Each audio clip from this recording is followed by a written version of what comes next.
For the Maple Leafs, Norm Ullman, Ron Ellis, and Paul Henderson playing against their former teammates in Detroit.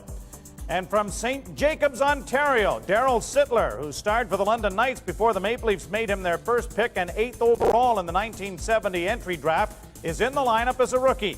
He never played a minute in the minors as he suited up for the Leafs that first year. Sittler would star for the Leafs for the next dozen seasons before a falling out with Punch Imlach would see the Leafs captain exiled to Philadelphia. In 1,096 games, he scored 484 goals and 1,121 points. This Hockey Hall of Famer still holds the NHL record for most points in a single game, with 10 against the Bruins in February of 1976. And Darryl Sittler joins us here on Leaf Classics. Growing up in Southern Ontario, London Knights, right next door to Toronto, and all of a sudden in that draft, Darryl Sittler's name is mentioned 8th overall going to Toronto. What did it feel like? Well, I was a Montreal Canadiens fan, Joe. Oh, I don't want to talk to you anymore then. My brothers and my dad were Leaf fans, so they obviously were happy. But no, I was happy, obviously, to be drafted by the Leafs. I was in an old stake pickup truck. The radio was kind of interference on it, and I heard that I was drafted. Not like they do nowadays where you're down there 3 days in advance, the media know your name. But when I was drafted by the Leafs, the thing that made me feel good about it, I knew they were in a rebuilding mode. And number two, it was close to home. St. Jacobs only being 60 miles away, my family could come to the games, and I could live in the country and the province I was born in. Now, this team, Darryl, in 1970, you mentioned a rebuilding situation, and it really has been one. It's a situation now where Punch is gone. The changes are coming fast and furious. A young defense core. Ricky Lee is in the lineup. Brian Glennie's in the lineup. And Darryl Sittler is getting his opportunity. And for not having had any apprenticeship in the minors, it's a situation where you really got an opportunity here that not an awful lot of people did. Well, if you look back at most of the draft picks in those first few years in the 70s, most guys, no matter you were drafted first overall or whatever, you got some time in the minors. That was kind of the mentality back then. But I was fortunate. I worked hard at training camp. They gave me an opportunity to play. I was a center when I played in junior and was successful at center. They had a load of centers with Keon and Ullman and Shaky Walton and a few other guys, Jamie Harrison, so they moved me over to left wing. So that was a bit of an adjustment. But from my own standpoint, just the fact that I could even practice with the team and be up with them and know that at some point I would get a chance to play, that was important for me that year. 5-14-1, things aren't really going real well. Well, yeah, they weren't. And as you know, the expectations in this city are to win. Oh, really? I wasn't aware of that. And but I wasn't too focused on that. I mean, when you're young, you just keep your mouth shut. You go to practice, work hard, and when you have an opportunity, you hope you can make the best of it. I felt bad for Johnny McClellan, who had been in the organization, but he was a guy that really worried a lot. He was a very quiet guy, a very a nice person, almost too nice to be a coach, and the media and people kind of threw it at him a little bit. Again, with the young guys and the inexperience we had in players, it was difficult to win. It was very frustrating for guys like Dave Keon and Normie Ullman, guys that had been around too, not to have a very successful team, but we got it going later on in the year. All right, so tonight, if you take a look at the keys against the Red Wings, they've got to take advantage of the Red Wing injuries with Howe and Bergman out of the lineup. Get some solid goaltending from Jacques Plante. That's almost a mainstay from this Hall of Famer. And get off to a good start would be a good idea at Maple Leaf Gardens. Because it is November 28th, 1970. The Leafs are set to face off with the Detroit Red Wings. And this is Molson Canadian Maple Leaf Classics on Leafs TV. Playing this month on Viewer's Choice Pay-Per-View on Rogers Digital Cable.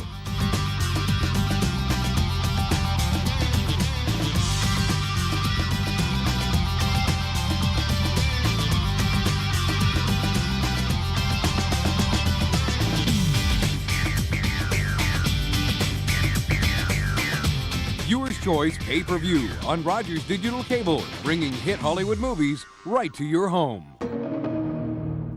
Spin, spin, spin the globe. It's your turn to spin the globe. Spin it, spin it, spin it. All around the world, Siemens helps companies prosper by providing them with systems and controls that assure quality regardless of quantity. Whatever the product, wherever consumers consume, we want to help them savor life better. Spin, spin, spin the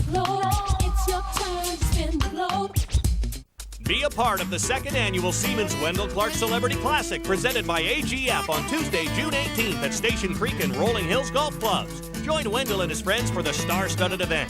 Last year's Classic raised more than $25,000 for charity. For more information and to sign up your team, contact Clublink at 905-841-7969 and visit clublink.ca. The Siemens Wendell Clark Celebrity Classic, Tuesday, June 18th at the Station Creek and Rolling Hills Golf Clubs. See you on the tee. Bill Hewitt and Bob Golden in the gondola, and they're the officials for tonight's game. The referee, Bruce Hood, number 4, with Pat Sittler, number 20, and Dave Suchuk, number 27. They're gathered at center ice. The goalkeepers for tonight's game at the north end of the left will be Roy Edwards, number 30, and Jacques Plante, now wearing sweater number 1, the white jersey, at the south end of my right. Starting for Detroit in this first period is number 10, Alex Del Vecchio. Number 8 is Tom Webster, and Frank Mahavlich, number 27. On the defense is Dale Rolfe, along with number 18, Jerry Hart. Keon is at center with Monahan and McMillan on the wings. Lee and Bond, who has possession at center ice, watched by Mahavlich. It's against the boards. McMillan digs it out, being watched by Del Vecchio, and the puck is cleared by Bond into the Detroit zone, and Rolfe is back there for it. Rolfe off the boards for Mahavlich. He shot it right on a Bond stick. Bond takes his shot. That hit Keon. He's trying to get it in front of the net. Knocked off to Hart. Hart, 18, goes back of the Detroit net. Waits for Del Vecchio to come back. Hart trying to work his way out. Passes to Del Vecchio. Del Vecchio back to Hart at center. Takes his shot. Goes over the line. McMillan stepped into him, and Keon out for McMillan. McMillan with Keon again. Off the boards to Monahan, over his stick. Puck goes to Rolfe. Rolfe shoots it up for Del Vecchio to Frank Mahavlich. Mahavlich going over the blue line with Webster. They're going in together. Mahavlich's shot. Oh, and Plante just got his pad on the way of that try by Frank Mahavlich, who let go a quick backhand on a screen. The Leafs just clear the puck down the ice. As you can see, Rolfe, number 3, going back for it in the corner. That's in the Detroit zone. And he starts straight down the ice to his own blue line up at center. A long shot. Plante got that with his stick. And that's Darryl Sittler, number 27, out there with Walton and Ellis. Sittler's pass for Ellis failed to click. Unger knocks Sittler down. There's going to be a penalty here to Unger. Shot off the boards for Sittler. It goes back out at center. Stop there. Play is called. And a penalty will be handed out to the Detroit Red Wings.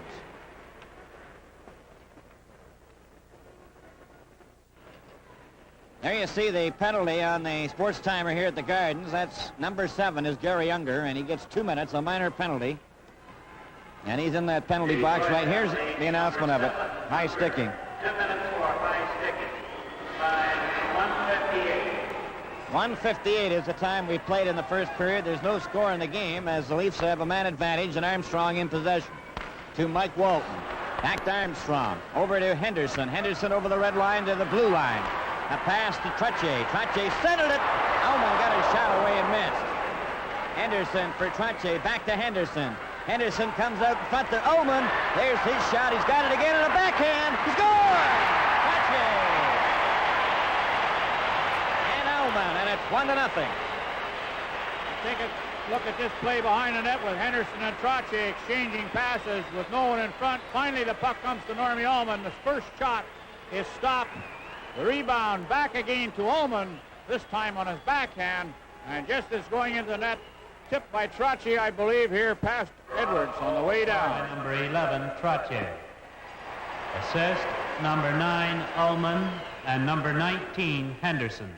The time, 2:25.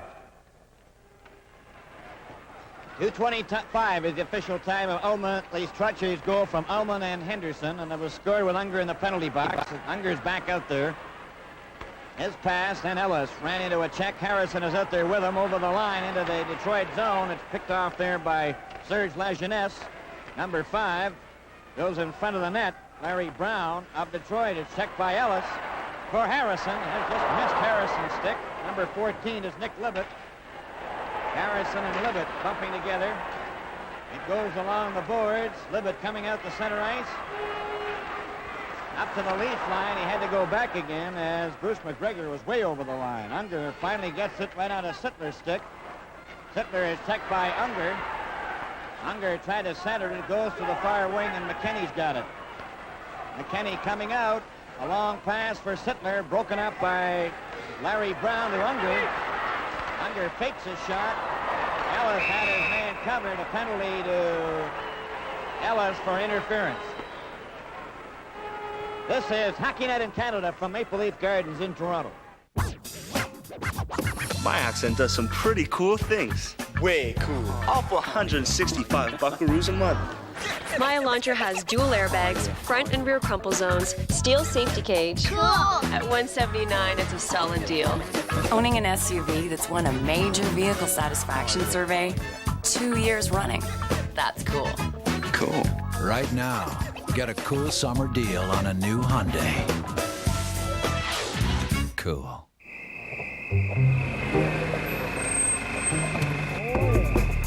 It's back. The Extreme Value Meal. Yeah! Any size pizza. Yes! Any 3 toppings. Yes! Dipping sauce. Yes! And now 3 free pop. Oh, yeah! All for only $10.99. Yummy, yummy. Only from Pizza. Food, keep eating. Order the Extreme Value Meal today. Bone pizza, hey, hey, hey. An evening with Roger. Join Roger and many of his closest friends from the hockey world and beyond and celebrate his extraordinary life. Wednesday, June 19th at the Westin Harbor Castle in Toronto. Tickets are just $125 each, with profits benefiting Hockey Fights Cancer and the Roger Nielsen Forever Hockey Fund. For information about the event and tickets, visit rogerdinner.com. The crowd is standing here in Ottawa, and they're cheering their coach tonight, Roger Nielsen.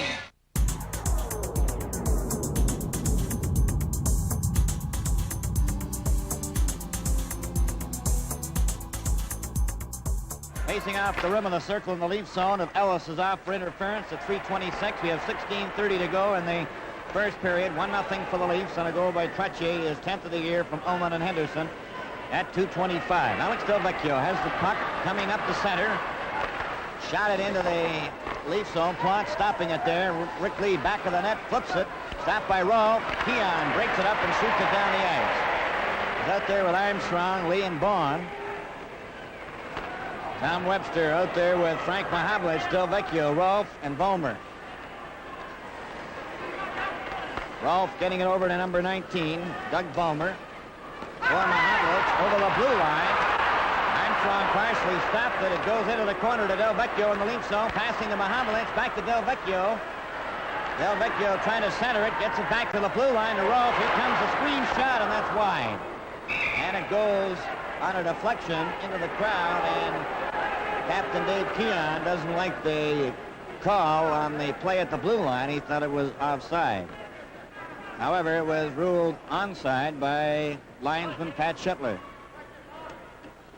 1:04 left in Ellis's penalty, 15:38 remaining in the first period. Mahavlich checked by Armstrong, but Delvecchio goes back. Keon had a piece of him, but it gets it to Vollmer. Vollmer over the blue line. Offside this time, Mahavlich. And it was whistled down by the linesman, Pat Sittler again.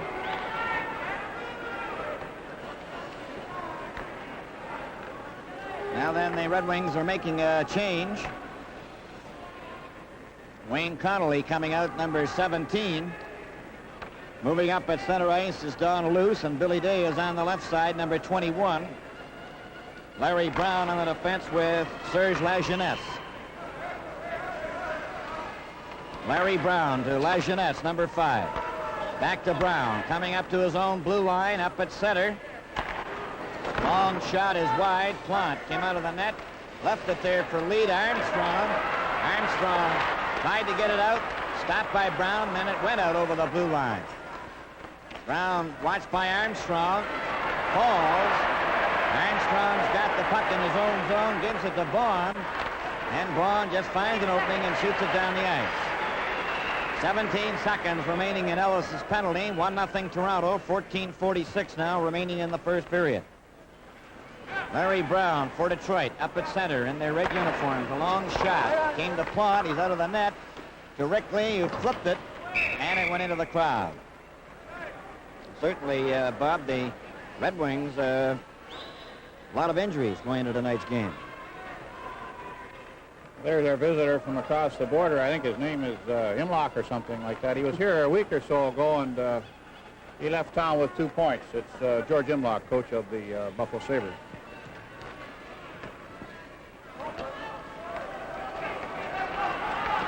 Ullman, a long pass for Ellis into the Detroit zone. He's got it back in the net, lost it there. The goal stick has been knocked out of the hands of Edwards. In the shot, scores! Henderson, let it go. Edwards, who had the stick knocked out of his hands, saw the puck go between his legs. This is a tough one to call. With that stick gone from him, we noticed Edwards played it with his foot. The puck came quickly to Paul Henderson, and just on the turn here, snapped it in off Edwards' right leg. I think he moved probably after the puck made contact, but... Toronto goal scored by number 19, Henderson. Assist, number 9, Ullman, and number 6, Ellis. The time, 5:39. 5:39 as the Leafs with Ullman trying to set up Henderson again. Dale Rolfe gets the puck into the Leaf zone. Plot shooting it off the boards. Unger takes a whack at it. It's near the Leaf net, and Plot gets it over to Trottier. Now Plot's out of the net again. Trottier trying to get out on the right side. Libbett's got him covered. Ullman brings it out over the blue line, but was stopped by Unger. Unger trying to get away from Ullman. Kicked it over the line. Here's Libett on the left side, shooting it to the right side. Henderson is there. Henderson to Dory. Jim Dory was checked. The puck came out, in again, off Hart. And that, of course, means a face-off outside the blue line. 13:33 remaining in the first period. And there's the score, as you can see it. Toronto 2 and Detroit nothing.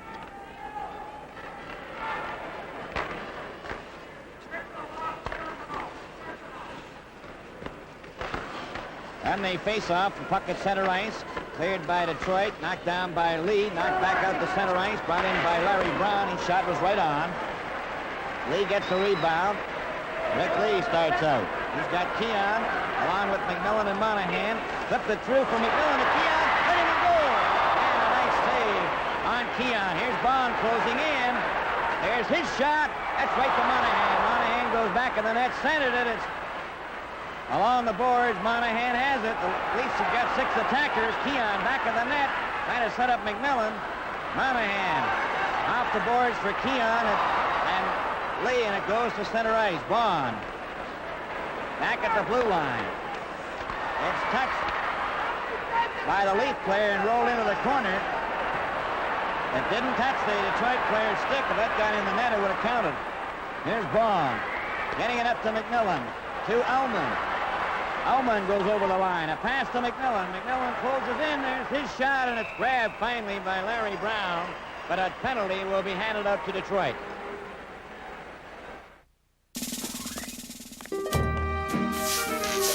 There's something wonderful about a hamburger. It's one of the few things that brings so much joy. Made fresh, hot off the grill, all juicy and delicious with your choice of fresh toppings, it lifts your spirits and makes everything okay. That's the kind of hamburger we make. Wendy's Classic Double with cheese. It's better here. And now Wendy's pickup windows open late so you can eat great even late. It was an epic story spanning 4 years.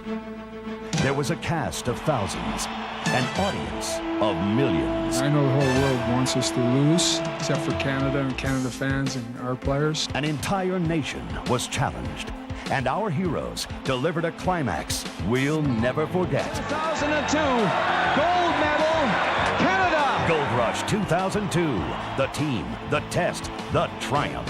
In stores now. Welcome to more excitement from the world of sports. Hockey, it's your game. The NHL Network delivers live look-ins and updates on every game in the playoffs. And Leafs TV brings you the inside game with in-depth analysis. ESPN Classic Canada is home for the greatest moments in sports history. Raptors NBA TV, live games, NBA classics, and coverage that's all ball. WTSN Women's Sports Television. More choice with the world's first all-women's sports network. Go get your sport. To order, call your satellite or cable provider. Well, one of our keys was get off to a good start, and the Maple Leafs have certainly done this, as Guy Trottier and then Paul Henderson, with assists on both goals from Norm Ullman, have gotten the Leafs off to a 2-0 start.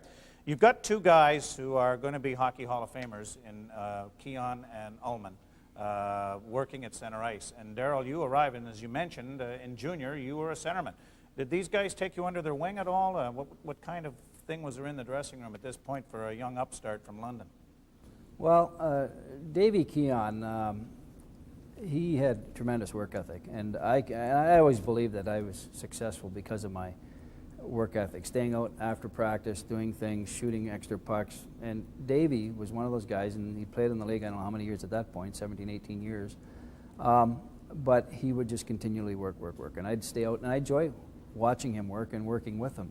Normie was a quiet guy, didn't say a whole lot, but I can remember one time Normie called me at home, and I was going through a rough period, and things weren't going well. And he called me and he said, Darryl, you're young, just try to live your life where you come to practice every day, work as hard as you can, give it everything you have, and don't get down on yourself. And when things are going well and you start scoring goals and things are moving along, don't think you're somebody you're not. Just try to stay on an even keel.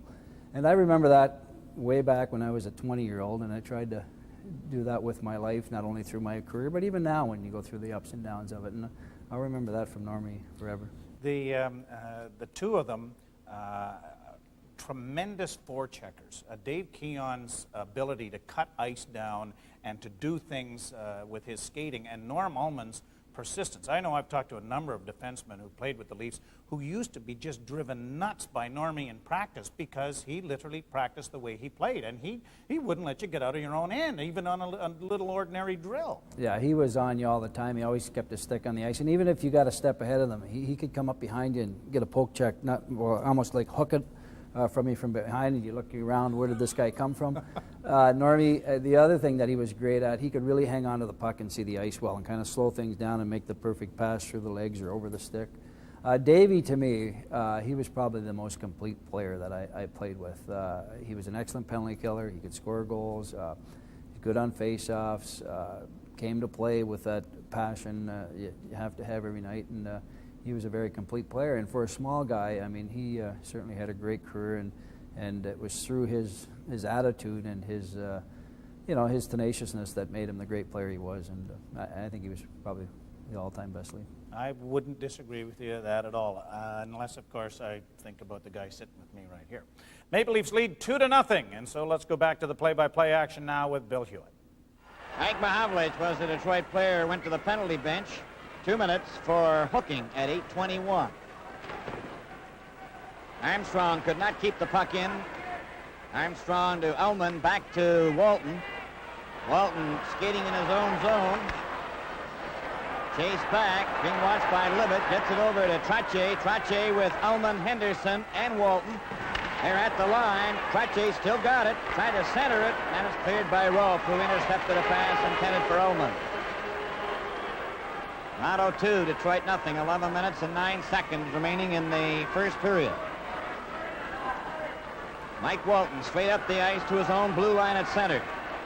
Pass for Ullman, who slipped it through. Edwards tipping it off to McGregor. McGregor gets it over on the wing to Libet, and Libet finds the opening and shoots it down the ice. Plops way out of the net to Armstrong.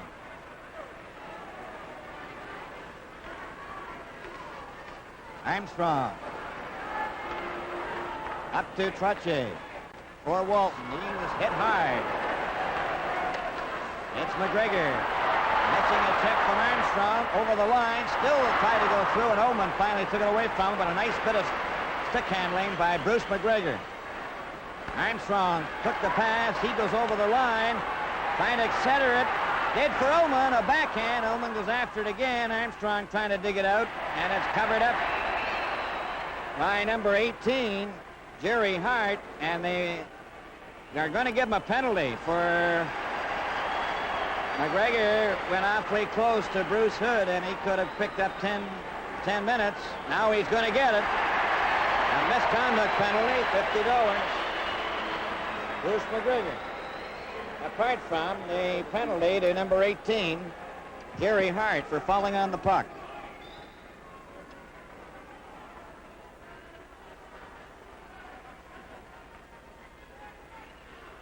So there's 2 Red Wings that are going to come to the penalty box. McGregor is still talking about it.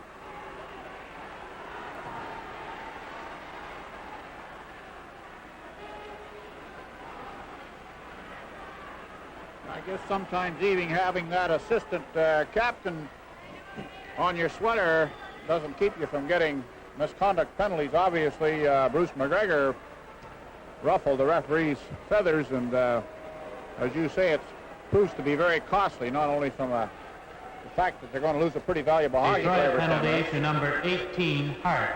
2 minutes for intentionally holding the puck. And number 12, McGregor, a 10-minute misconduct. The time, 9:48.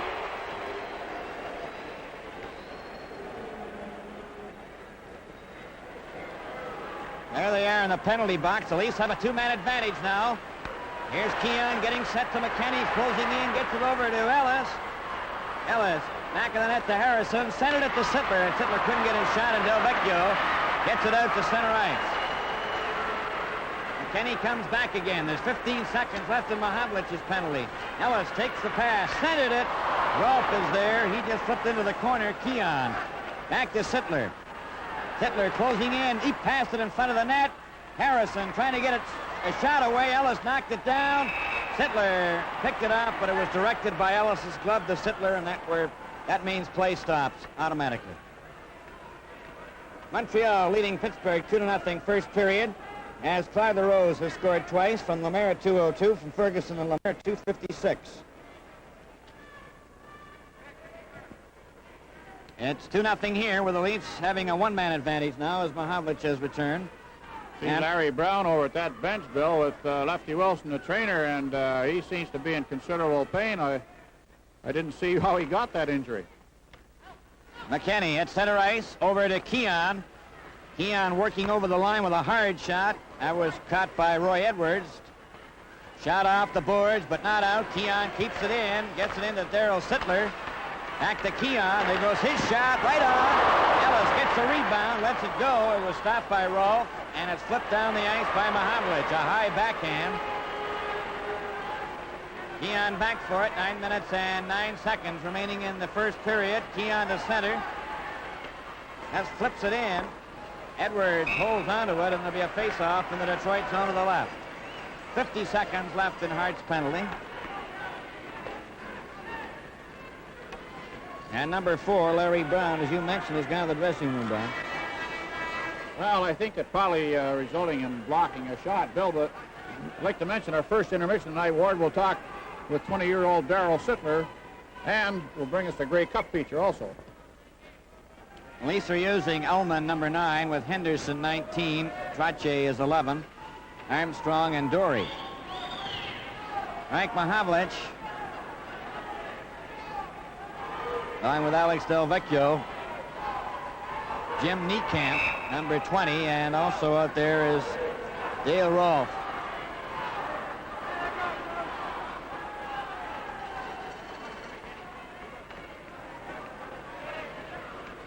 Ready for the face-off in the Detroit zone to the left. Leafs still enjoy a man advantage. Ullman got the draw to Trache. Trache is jammed against the boards. Ullman picks it up at the side of the net. He was hit hard by Rolfe. The puck goes loose to Trache. Trache centered it for Ullman. He tried to get his shot away. Rolfe trying to get it out to Del Vecchio. Checked by Armstrong. Henderson closes in to Ullman, to Armstrong. Mahavlich can't get out. Henderson tried to juggle it, gets a hold of it, and he passed it down the ice. Plot came way out of his own net, but Dory got back fast enough to stop it. Over to Armstrong. Up to Ullman. Over the line they go. Back to Dory. A shot right in front of the defense and shot down the ice. Armstrong leaves as Bond comes out. Dory goes back. And coming back on the ice is number 18, Jerry Hart. The Red Wings are at full strength. Dory's pass for Ullman is broken up. Day comes over the line for Detroit. A shot right on. A clock stopped that. Dory's pass for Henderson. Can't get out.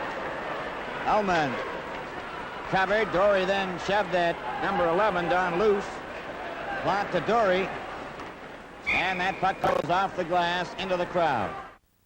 This portion of Leafs TV is brought to you by Molson Canadian.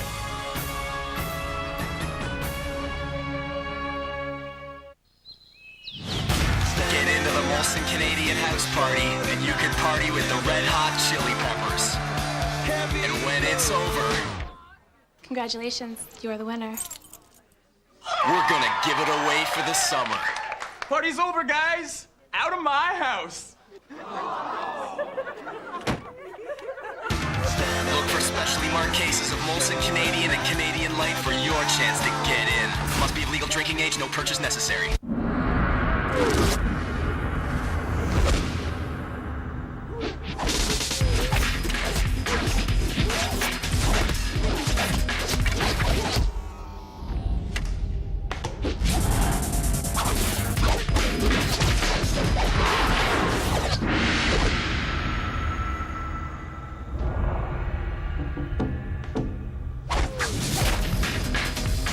Vector, fuel up.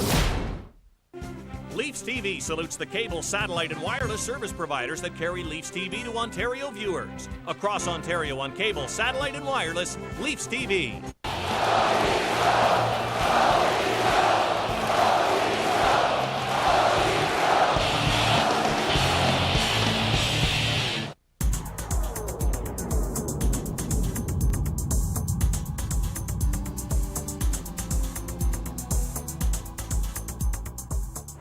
Toronto 2, Detroit nothing. 4 minutes and 58 seconds remain in the first period. Del Vecchio out there now with Webster and Mahavlich. Around on the boards, Henderson. Lost it off Dory's stick. They try to get it out in front, and Ullman. For Henderson, back to Ullman up at center. Got the puck into the corner. Mache took his man out. Had to set up Ullman. Henderson stuck his knee out. There's going to be a penalty to the Leafs. Stopped by Glennie, who gets it up the center ice, but there's going to be a penalty to Henderson.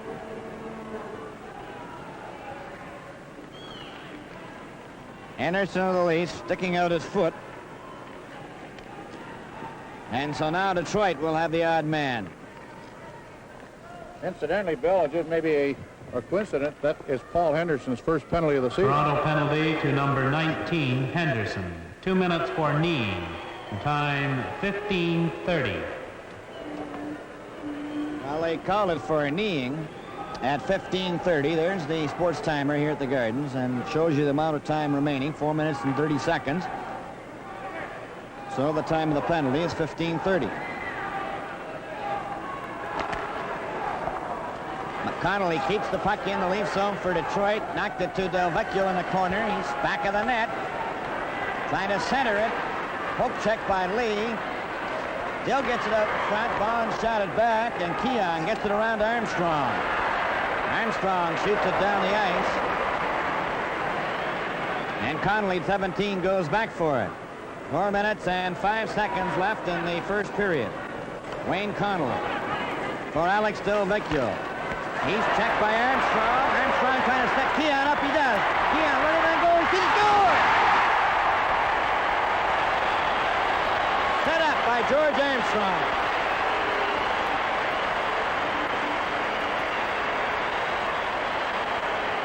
Well, that old Chief stuck in there. Took it away from Alex Del Vecchio right at this point. Davy Keon breaking Toronto down the center. goal scored by number 14, Keon. And a little shift to the Assist back. number 10, Armstrong. A time past Edwards' left skate. 16:07. Time of the goal is 16:07, and it's scored with Henderson of the Leafs in the penalty box, so the Leafs score while they're shorthanded.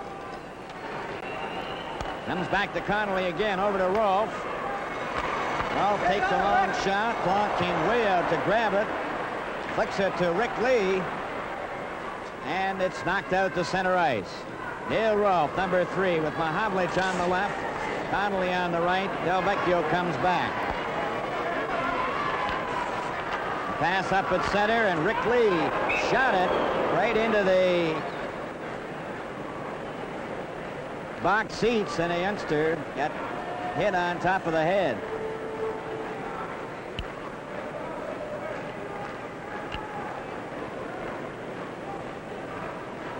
He turned his head. He saw the puck coming, but he got a glancing blow. Seems to be all right.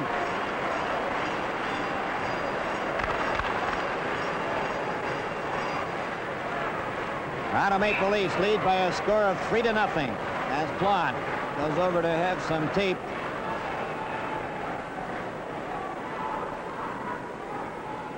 To the referee from the stick. And we'll have a face-off now out at center ice.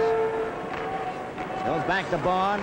That one was shot into the crowd, and another spectator got it in the forehead. And this is the second on 2 successive plays. Never seen this happen before. That gentleman is bleeding quite badly, whereas we didn't see any blood with the youngster, but boy, that caught him a bad one. Puck ends up on Bond's stick for Armstrong to Keon, and he shoots it down the ice. Back of the net for Serge Lajeunesse, number 5, coming up to his own blue line for Detroit at center. Takes a long shot, easily handled by Plante. McMillan is back for it. Connolly watching him, picked off by Monahan, but not out. There's a shot that hit Lee and goes over to Bond. Bond wrapped it to the blue line and out. And there's 21 seconds left in Henderson's penalty as the Red Wings does shoot the puck to the Leaf blue line. Lee gets it back up at center. Loose couldn't get nowhere. And Connolly will try his luck. Connolly 17 at center. It's a long shot, missed the net. McMillan goes in after it, covers his check. Bond makes sure too, and there's 1 second left in Henderson's penalty. 2 minutes and 31 seconds remaining in the first period, and the score is Toronto 3, Detroit 0. This coming Wednesday, the Leafs host the revitalized Los Angeles Kings. This telecast will be brought to you in part by Imperial Oil and Esso dealers, agents, and distributors. There you see Jacques Plante down at the south end of our right. We'll have a face-off now in the Leaf zone. Unger, number 7, playing up against Jim Harrison. Puck is dropped. It goes to the corner. Henderson's back out on the ice. A quick pass for Henderson. He just missed it. It's picked off behind the net there by number 20, Jim Niekamp, and he falls on it. And there's going to be a penalty here. And Henderson, who dumped the Detroit player, will come right back again. And Bob, you said he just got his first penalty of the year. That's a fast second one. I must have given the kiss of death on that one, Bill, because he hasn't been out on the ice. Toronto penalty to number 19, Henderson. 2 minutes for tripping. The time, 17:42. Here's a look at that tripping penalty. He pulled young Niekamp's feet right out from underneath him. Niekamp fell on the puck and brought a face-off around. I thought that was an excellent call by referee Bruce Hood, because he was right on top of the play, and we could see it very clearly on the instant replay. Armstrong now has possession, shoots it off the boards into the Detroit zone. There's 2 minutes and 10 seconds now remaining in the first period. And back of the net is Dale Rolfe, number 3. Unger, too far for him. Brought out by Volmer. Stopped by Armstrong. Armstrong shoots it down the ice. Libet has to go back for it. Volmer is out there on the forward line. Number 19.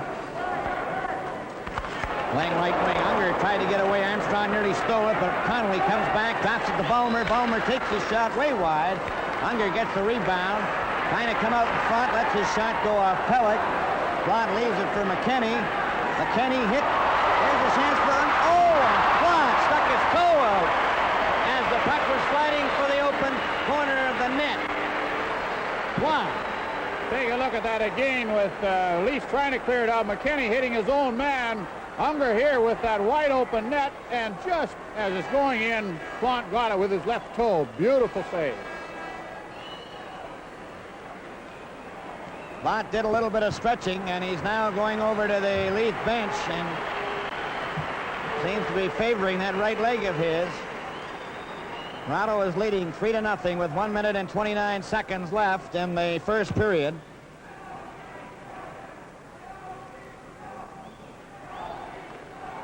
Plant wants to get something. They're fixing the pad on his right leg and giving a massage to his knee. Referee Bruce Hood pulls out the timepiece.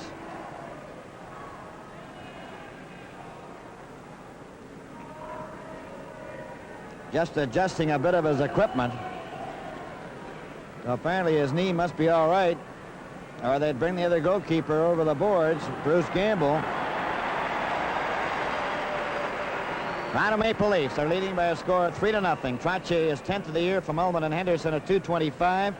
Henderson got his 6th from Ullman and Ellis at 5:39. And then Keon from Armstrong at 16:07. And that one was scored with Henderson of the Leafs serving a penalty. Here comes Plant back out again. Out-of-town scorer. Pittsburgh has narrowed the margin to 1. It's Montreal 2, Pittsburgh 1. McCreary from Jean Pronovo at 10:12.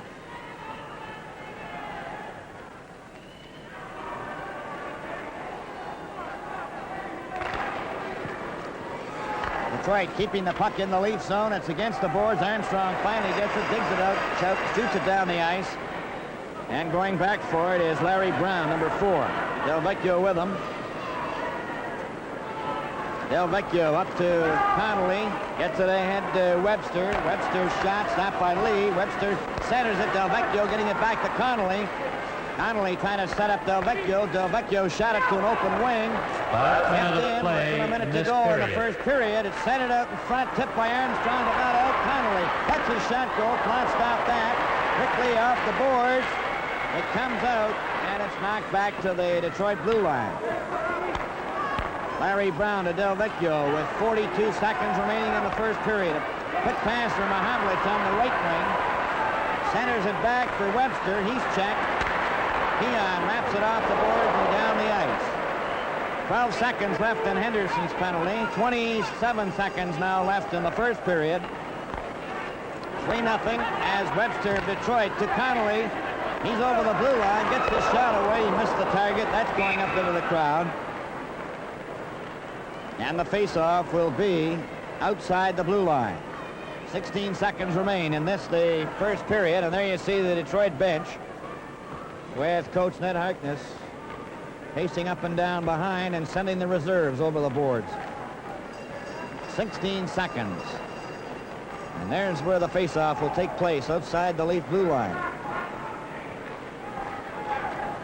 Number 19, Doug Ballmer, and there's Gary Unger, number 7, up against Harrison, and the Leafs have possession. Glennie clearing it out. McMillan after it, gets it to Harrison. Harrison just shoots it into the Detroit zone, ends up back in the net. Edwards to Rolfe, around it comes, knocked back again, and there goes the bell, and the first period is over from Maple Leaf Gardens in Toronto, Hockey Night in Canada.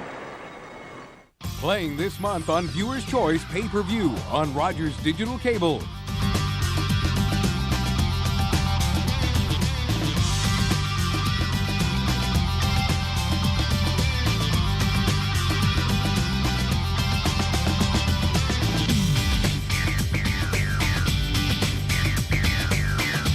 Viewer's Choice Pay-Per-View on Rogers Digital Cable, bringing hit Hollywood movies right to your home.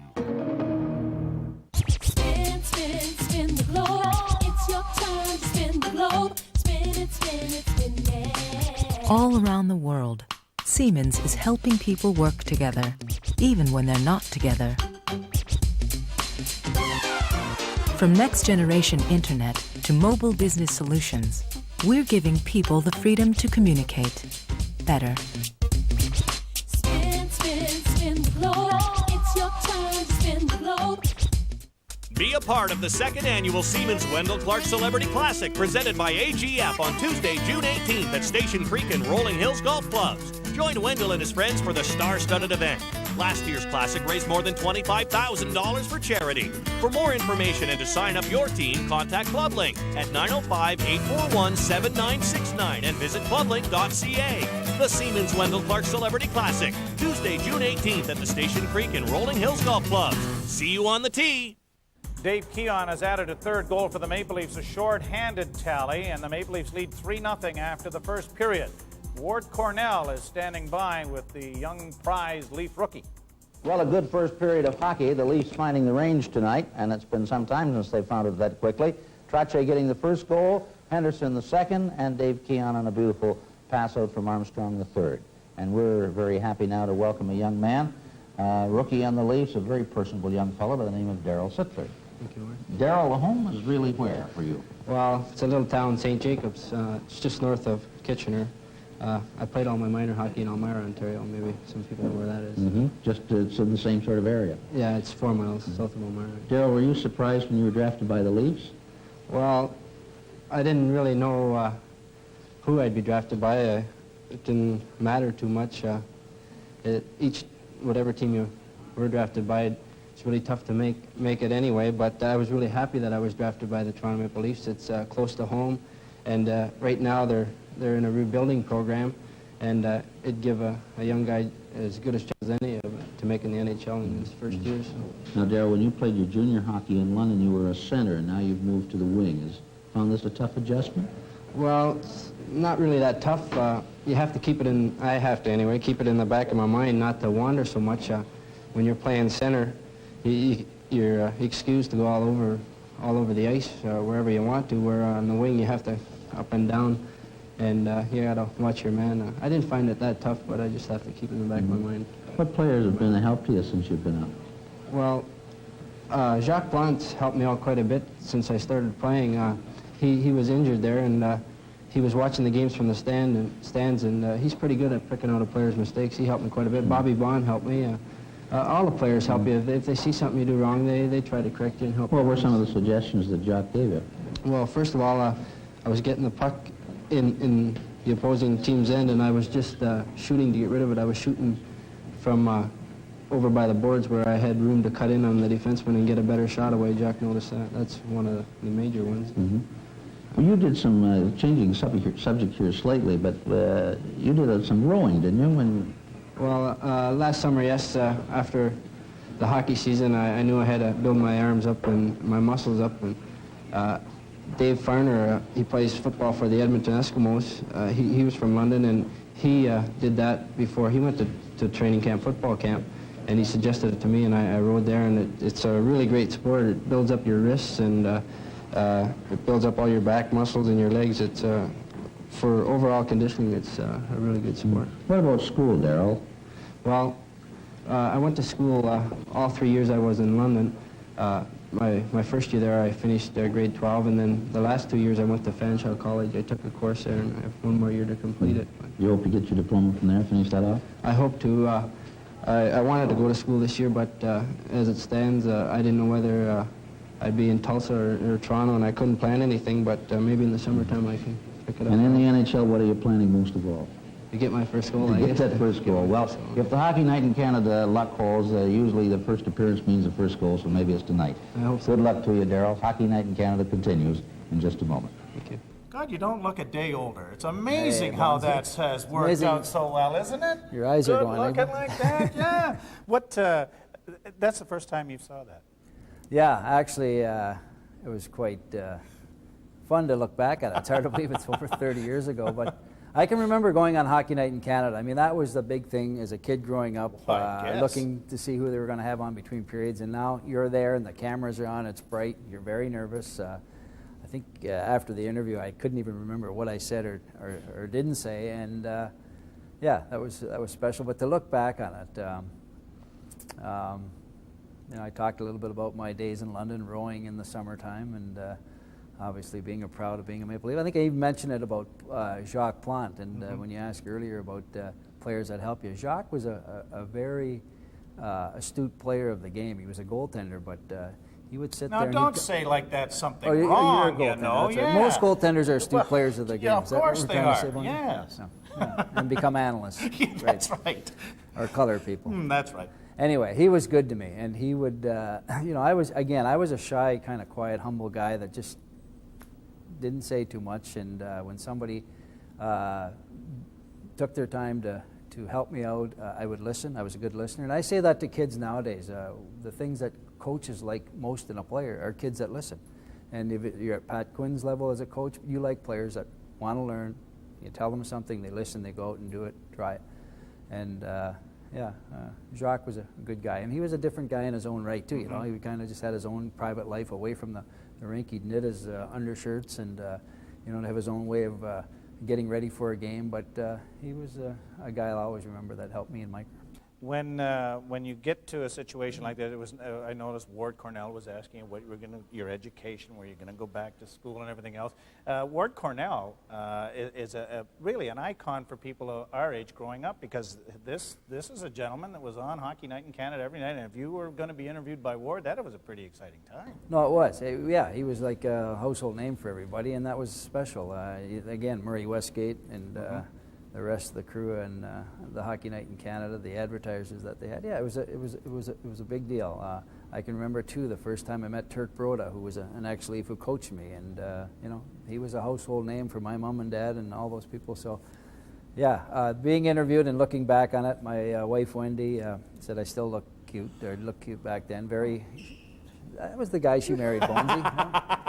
I keep telling her she chased me till I caught her. So, but interesting, back then in the early '70s, I was the only single guy on the Leaf team that year. Everybody else was married. Where nowadays you get 5 or 6 or 7 guys single. So, and Paul Henderson, I lived across the street from him. He and his wife Nora kind of took me under their wing. Billy McMillan was another guy, and his wife that I lived out in their neighborhood. Fed me well. Fed you, fed exactly. Me well. Yeah. Free meal, you know. When you're making the salary I was making there. Well, then you got a nice bonus check for signing.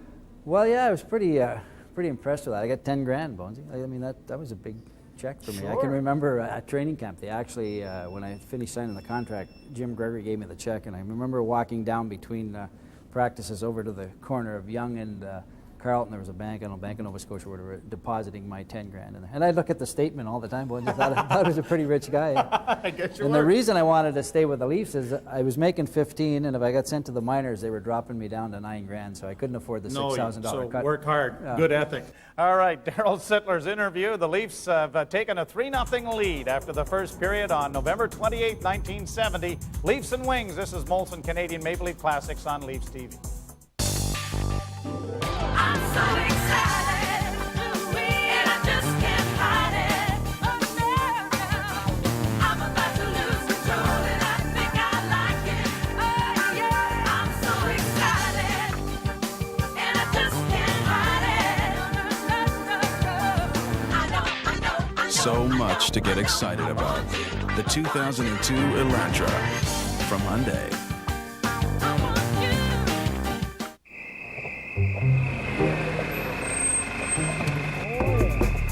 It's back. Woo-hoo! The Extreme Value Meal. Yeah! Any size pizza.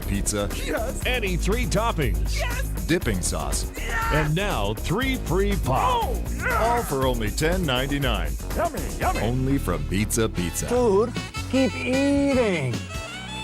Order the Extreme Value Meal today. Bone pizza, hey. An evening with Roger.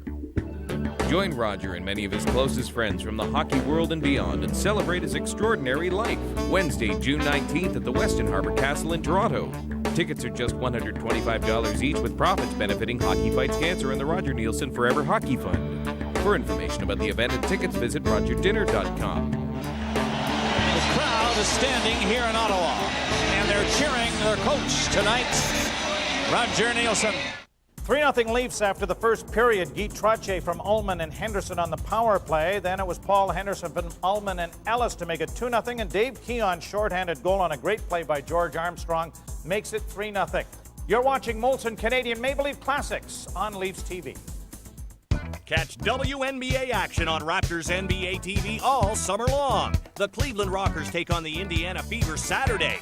Game time is 8 Eastern, 5 Pacific. It's the WNBA on Raptors NBA TV. Oh, yeah. There's something wonderful about a hamburger. It's one of the few things that brings so much joy.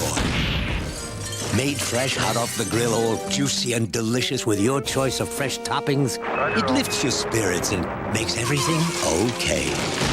That's the kind of hamburger we make. Wendy's Classic Double with cheese. It's better here. And now Wendy's pickup window is open late, so you can eat great even late.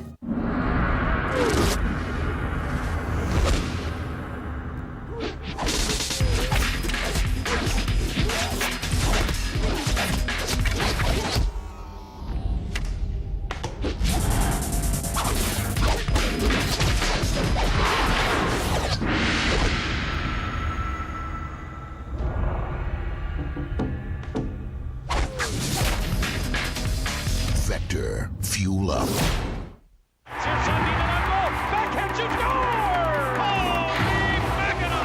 Watching the Leafs just got better. Leafs TV. Your game, your team, your channel. Call your cable or satellite provider to order. There's the score. Toronto 3, Detroit no score. And we're all set for the face-off. Delvecchio, Mahavlich, and Webster. With 18, Jerry Hart on the defense with Dale Rolfe. Keon out there at center ice as the puck is in the Detroit zone. Hart is watched by Keon, who grabs at him. Keon couldn't get his stick loose. Webster trying to get away. Hart follows up to center. Over the red line, up to the blue line for Webster. It goes wide of the net. Plant knocked it into the corner. Keon after it. Webster trying to center it. Plant. Webster steering right in front. Oh, and Mahavlich tried to put it in the corner with an open net, and Plant somehow got over there to make the save. Mahavlich coming back for Detroit. Over the blue line. Monahan had him covered. Rick Lee back of the net. Starts out. McMillan will try his luck. 23 to Keon. Keon getting it back to Bond. Checking a little on the close side now as Monahan takes McMillan's pass to Keon, but it was offside at the blue line. Face-off is outside the Detroit line. Unger facing off against Walton, who got the draw. Back to Mike Pelech. Pelech, number 4, off the boards, right on to number 5, Serge Lajeunesse' stick. Comes out to center ice. That's Unger. McGregor on the right. A long shot by Unger. Plant steered it off to the side. Mike Walton in his own zone. Shot it back to Plant. Pelech off the boards to McKinney. McKinney up for Ellis. Ellis trying to bring it out. He's checked by Nick Libet. And Unger, who tried to get the pass, is kept in. Detroit have possession. A pass in front of the net. Pelech gets it up to Mike Walton. Walton to Ellis. Over the line. Back to Walton. In front for Sittler. And it was caught by Edwards as Larry Brown took Sittler out of the play. Here we'll have a look at it again. Here's Ellis going down the right wing. He goes in over the blue line. He sees Walton back there. Gets it back to him. Walton sees Sittler out in front, but the shot was too high and it was grabbed by Edwards. It's off the boards for Unger. Unger's checked. Here's the chance for Walton again to Sittler. He got a shot away. Another try. And it's knocked by Lajeunesse as Ellis goes for a spill. Walton digs it out. Pelech lets one go, and that's wide, and the rebound comes all the way out to Libet. Libet's pass to McGregor. McGregor goes over the line with Libet. Libet fakes the shot to Unger. Unger shot it wide. It ends up back in the net. Plant trying to hold it against the mesh. It goes loose into the corner, and it's Ellis. Taking it back, he's hit by McGregor. Sittler back of the net to McKinney. To Pelech. Round on the boards for Ellis. Libet nearly got loose. It's sent it out in front by McKinney. And now Walton gets away from one check up the center. Goes over the line, closing in. And his pass for Sittler ends up in the corner. Sittler tried to center it. And it's picked up by Serge Lajeunesse of Detroit. Lajeunesse gets it out on the right wing to McGregor. Up for Unger. McKinney pokes it back. Brown And hit by McKenney. Here's a two-man break for the Leafs. Ullman going in with Ellis. Ellis takes the pass. He shoots, scores! Ellis from Ullman. Here we see that Toronto club taking advantage of a miscue again with that Detroit defense as Brown loses the puck. Ellis to Ullman and back, and a rising shot up over Edwards' left hand into that top corner. Beautiful goal, a beautiful shot by Ellis. Toronto goal scored by number 6, Ellis. Assist number 9, Ullman, and number 18, McKenney. The time, 2:57. 2:57 is the official time as Henderson gets it again. Ellis getting his 4th of the year. Trottier knocked down by Day. There's going to be a penalty there to Detroit. This is Hockey Night in Canada from Maple Leaf Gardens in Toronto. My accent does some pretty cool things. Way cool. All for 165 buckaroos a month. My Elantra has dual airbags, front and rear crumple zones, steel safety cage. Cool! At $179, it's a solid deal. Owning an SUV that's won a major vehicle satisfaction survey 2 years running. That's cool. Cool. Right now, get a cool summer deal on a new Hyundai. Cool.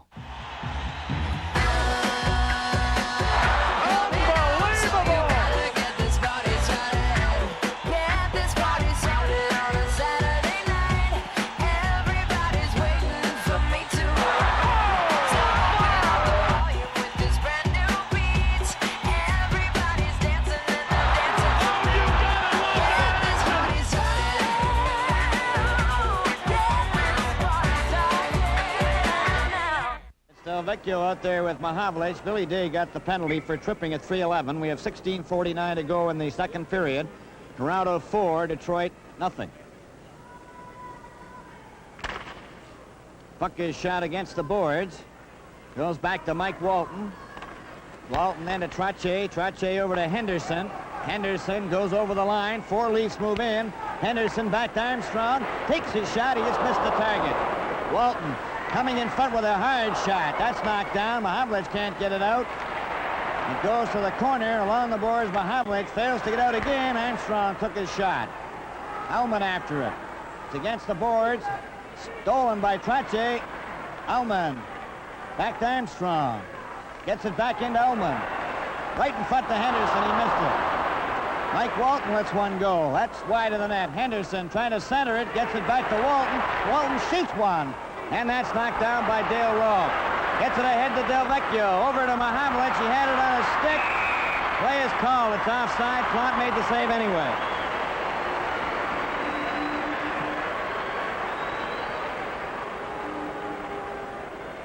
Toronto 4, Detroit nothing. 15:54 to go in the second period. 1 minute and 5 seconds left in Day's penalty. The Leafs with a man advantage, and Plante is going over to get a new stick. There's more tape chewed off that blade of his, and I think this has happened 5 or 6 times this year here at the Gardens with Plante. Well, you know, Bill, sometimes these goalkeepers do this, just a little bit of the old psyching, you know. Maybe the other team's starting to get a little warm, or whatever the case, give his own club a chance to settle down, and just that extra few seconds is sometimes all it takes. And whether Plante's doing it for that reason or not, I couldn't tell you. Jim Dory over to McKenney. Out for Keon, broken up by Brown. Dory's got it again to McKenney. Up with McMillan, Keon, and Monahan. McMillan goes over the blue line. Still has it. Trying to center it, he did. Grabbed off there by Niekamp. Played by Libet out the center ice. Dory's got it again. Pass for Monahan, broken up by McGregor. McGregor coming up with Libet.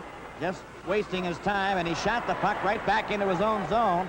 Brown has to go back for it. Niekamp covers up with him, and Brown just shoots it out to center. Dory over to McKenney.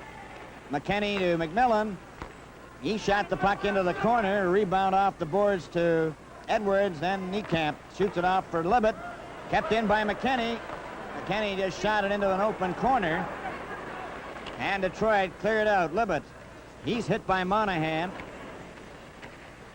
Keon steals the puck.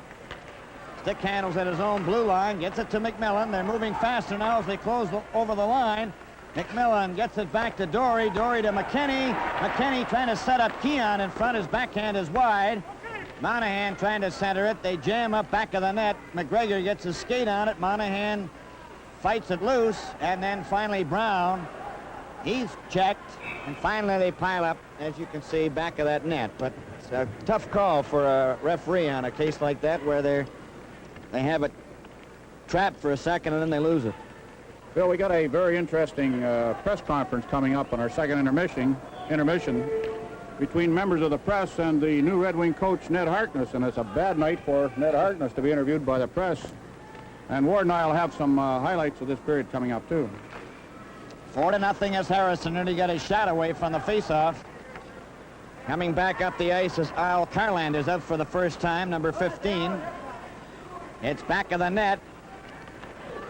Along the boards for Jimmy Shires, number 23, and Carlander mixes it up in there as well, out there on the same line as Vollmer, number 19.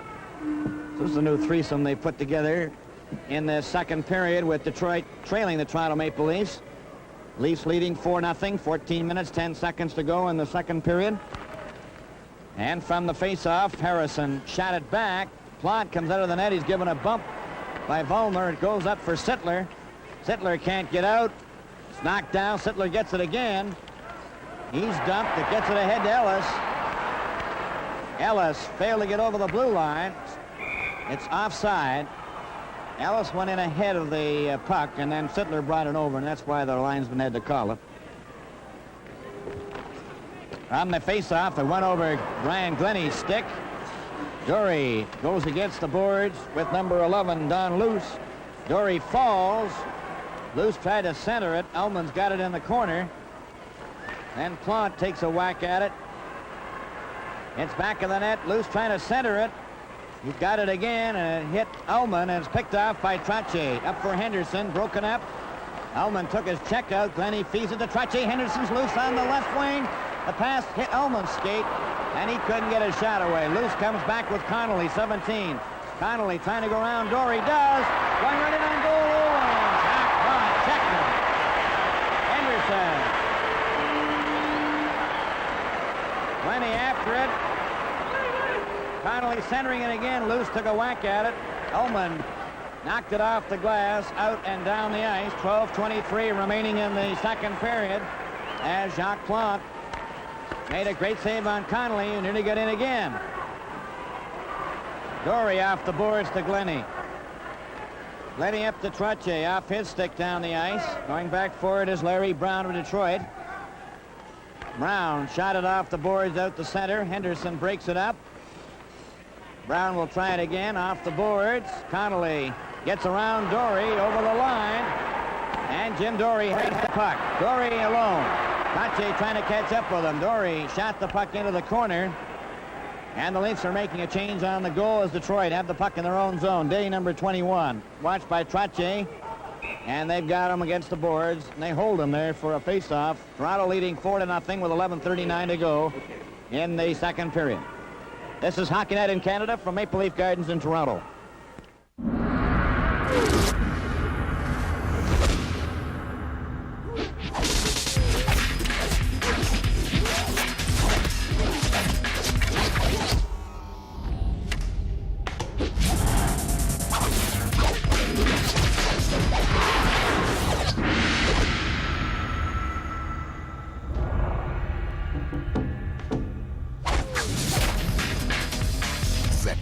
Fuel up. Welcome to more excitement from the world of sports. Hockey, it's your game. The NHL Network delivers live look-ins and updates on every game in the playoffs. And Leafs TV brings you the inside game with in-depth analysis. ESPN Classic Canada is home for the greatest moments in sports history. Raptors NBA TV, live games, NBA classics, and coverage that's all ball. WTSN Women's Sports Television. More choice with the world's first all-women's sports network. Go get your sport. To order, call your satellite or cable provider.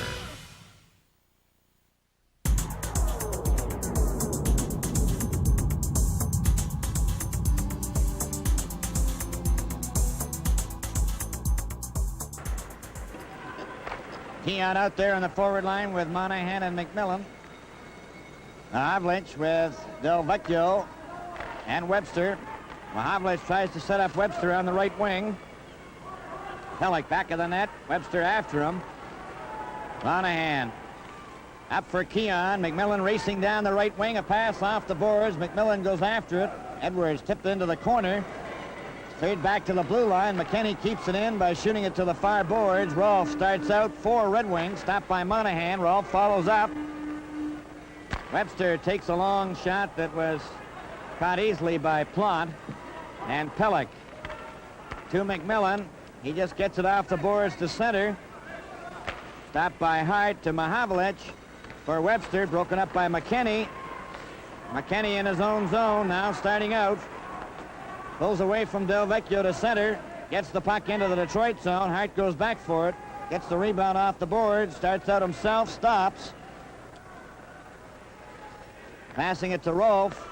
Rolfe's pass to Del Vecchio. Back to Hart. Hart to Rolfe. Rolfe at center. A flip shot. Plott covered that. And Pellick goes to the side of the net. Shoots it around on the boards for McMillan. Stopped by Del Vecchio. His shot was off the target. McKinney. A pass broken up by Del Vecchio. Del Vecchio into Mahavlich. Mahavlich in the corner. Centered it right in front. It goes to the corner. Monahan. Coming out. Four of them. Monahan. A pass to McMillan. McMillan over the line. McMillan trying to cut in. Centered it. Knocked off to the wing by Serge Lajeunesse. Then Keon steals the puck. There's a shot. And the rebound off the leg just off the target as Keon really let one fly. Frank Mahavlich coming straight down the left wing. He's checked at center. Del Vecchio over on the wing. A long shot by Lajeunesse, and it's picked off there by Rick Lee. His pass hits Del Vecchio. Lee's pass up for Walton, and Walton just failed to get away. It's in the corner. Brown after it. Walton trying to center it. Kicks it loose into the corner for Darryl Sittler. Sittler's given a shove. It's kicked loose to Lee. Lee took his shot that was wide of the net. The rebound. Sittler centered it. Went by Walton. Here's Rick Lee getting set. And he tried to set up Ellis. Ellis fakes a shot. Leaves it there for Darryl Sittler. Into the corner, Mike Walton. It goes to Unger, and Unger brings it out with McGregor. Takes his pass over the line. McGregor centering it for Unger. And it's knocked off to the side. Libet moved up. Sittler checked him. Now that Unger and Vaughn bump together. Loose along the boards. Unger trying to center it. Sittler after him. There's going to be a penalty here. And we'll see who gets it. They're all piled up against the boards there, but it'll likely be the Leafs. This is Hockey Night in Canada from Maple Leaf Gardens in Toronto. Fergus, tell us about the hockey. That Conn Smythe, he's gonna call the team the Maple Leafs. The Maple Leafs? Says here he's gonna build a new arena, too. Hope he comes up with a better name for it. Con, I told you, the bank can't find that kind of money to build an arena in this depression. Oh, but Sir John, listen, we have a deal with the workers. Part of their pay in shares. Part of their pay in shares? Yes, sir. Well, in that case, the bank will pick up the rest. She's going up good, Patty. You're lucky you got a job. Yes, we are. I'll be up inside of 6 months. What's the rush? We're all shareholders. She opened, ching ching, we make money. And open she did, to thousands of glorious days and nights. The judgment of the people. Our Father. Ready to shoot. She scores! Golden! Scores for the Maple Leafs. And then one night, she stepped down.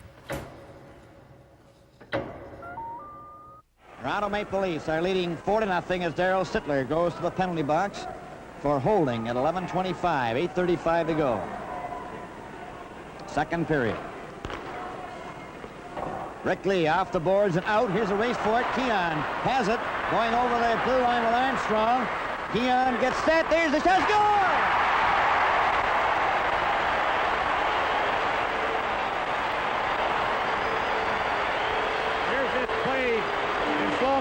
Davey. Keon breaking out. George Armstrong coming up fast to the left of your screen. Using Armstrong as a decoy. Cuts back into center. And here's that wicked slap Toronto shot. goal Watch it go up scored in the by top number corner. 14, Keon. There, Assist Edwards number going 2, with it Lee. with his hand, not Time even getting close. 11:36. Well, the Leafs have certainly taken advantage of some injuries to the wings and gotten off to a great start. In the second period, Dave Keon's second shorthanded goal of the game makes it 5-0. He scores 8 shorthanded goals this season, Darryl, and has been among the league leaders and certainly the Leaf club history leaders as far as shorthanded goals. Great acceleration, great anticipation, and when he got his chances on breakaways, he rarely missed.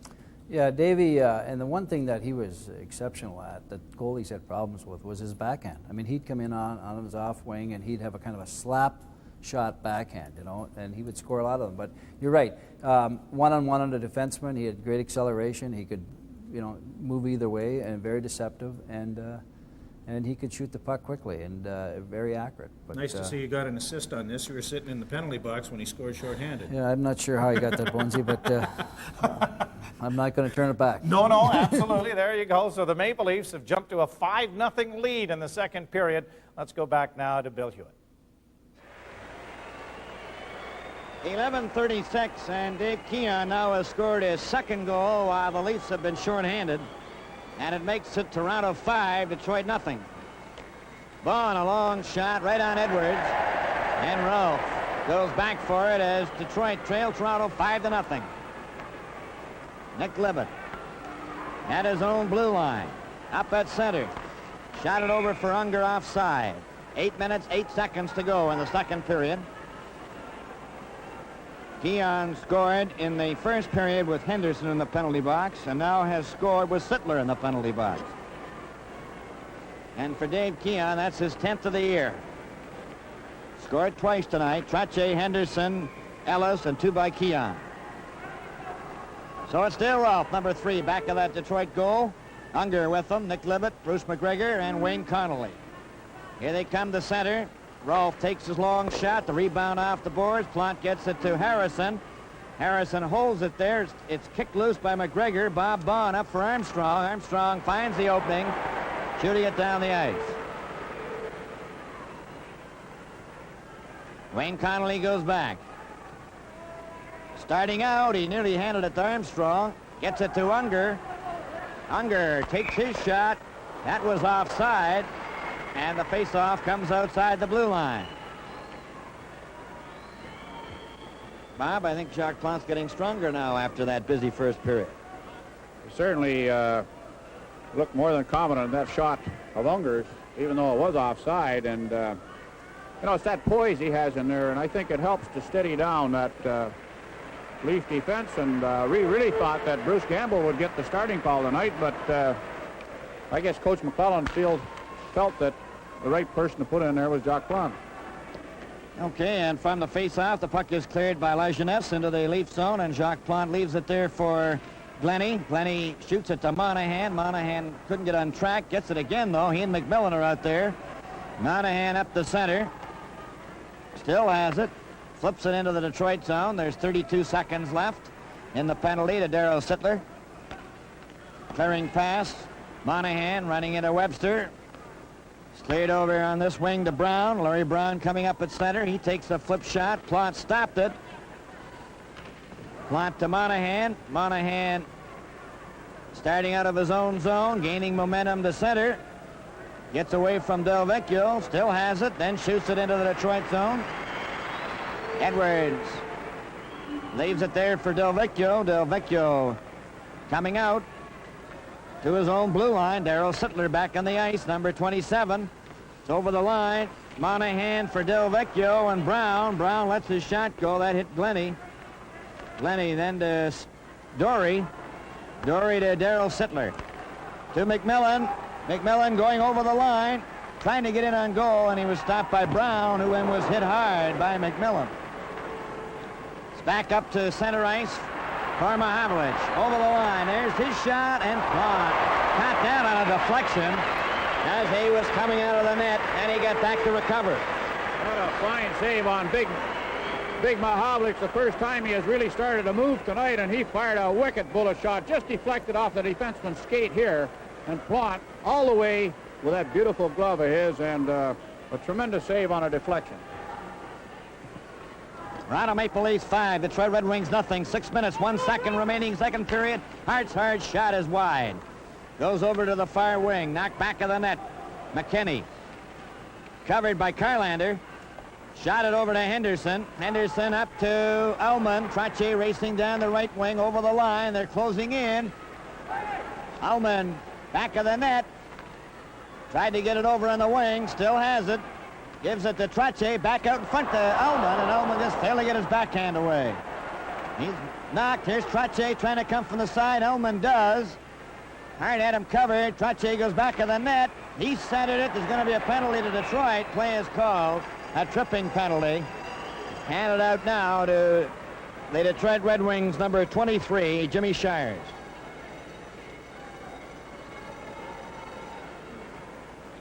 That'll be a tripping penalty.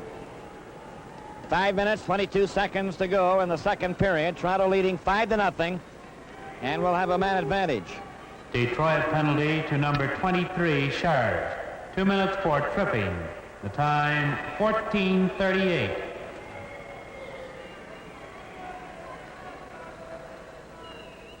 Here's a look at that penalty, Bill, and Shires pulling down Trottier here, and that inexperience in that Detroit club starting to show on their own end. They're starting to run all over the place. The puck is shot down the ice by the Detroit Red Wings. The Leafs have to go back for it. Mike Walton, back of the net. Now Mike Walton starts out. He's got 3 with him. Feeds it ahead to Henderson. Henderson gets it over the line. Closes in with Trottier. They nearly collided. Kept in, though, and knocked out finally, and Armstrong gets a hold of it. Over to Walton. Walton shoots it in. Edwards stopped it for Hart. Henderson went after it. Trottier breaks it up. There's a shot. That just missed the corner. It's clear to the blue line, but not out. Shot there to Ullman. Ullman closing in now for the Leafs. Gets it back to Walton. Walton's shot hit Carlander. Rolfe gets a hold of it, but not out. Walton to Ullman. There's a shot. Henderson tried to knock it in. He's taken out of the play. Ullman feeds it back to Armstrong. Then into Ullman. Ullman back to Armstrong. Lets it go into Henderson. Henderson trying to get it in front of the net. Does. Right in front for Ullman. There's a steady score! Ullman finally got his backhand off, and it's 7-0. Well, we'll certainly have to take a look at this one because I don't know how that puck went in. Henderson controlling it, and it came to Ullman. He took 2 or 3 belts at it. He must have picked that out of the air on his second try and threw it up over Edwards' right shoulder. 6-0. Ullman scoring. Toronto goal scored by number 9, Ullman. Assist number 19, Henderson, and number 10, Armstrong. The time, 15:49. 15:49. Ullman from Henderson and Armstrong, and it's 6-0 for the Maple Leafs over the Detroit Red Wings. That goal was scored with Shires in the penalty box. Veering pass to Darryl Sittler. A long pass for Ellis was behind him. Picked off by Day of Detroit, who shoots it out. Loose is covered by Baughan, and it's cleared in by Ellis. Back for it, Larry Brown of Detroit. To Don Luce, back to Brown. Going up the center, his backhand knocked down by Rickley, picked up by Sittler. Sittler going down the ice. Ellis is on his right. Sittler is dumped by Niekamp. Connolly comes back at center to the Leaf line with a hard shot. Plant gloves that, and Baughan is back of the net. To Ellis, who tipped it down the ice. It won't have enough momentum to go over the red line, and we have 3 minutes and 10 seconds remaining in the second period. Toronto 6, Detroit nothing. Brown getting it over for Luce. Luce coming over the blue line up the center. Over the line, trying to go through the Leaf defense. Gets his backhand. Plant stopped that. Harold Sittler goes to the boards. It comes loose. Rick Lee shoots it out and down the ice, and it touched Brown, so it won't be icing. Brown coming back to his own blue line as Keon is out there now with McMillan and Monahan. Brown shot it over to an open wing, a race for it. It's knocked into the crowd. off Tom Webster's stick. This game is coming to you from Maple Leaf Gardens in Toronto. This portion of Leafs TV is brought to you by Molson Canadian.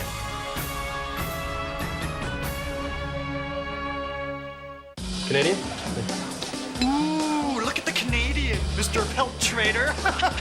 Trap that yourself. Hey! Ready?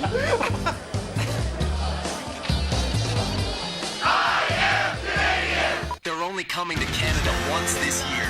The Red Hot Chili Peppers live at the Molson Canadian House Party, unleashing their new CD, By the Way. Look for specially marked cases of Molson Canadian and Canadian Light for your chance to get in. Must be legal drinking age, no purchase necessary. Tune into Leafs TV on Sunday mornings for the reporters.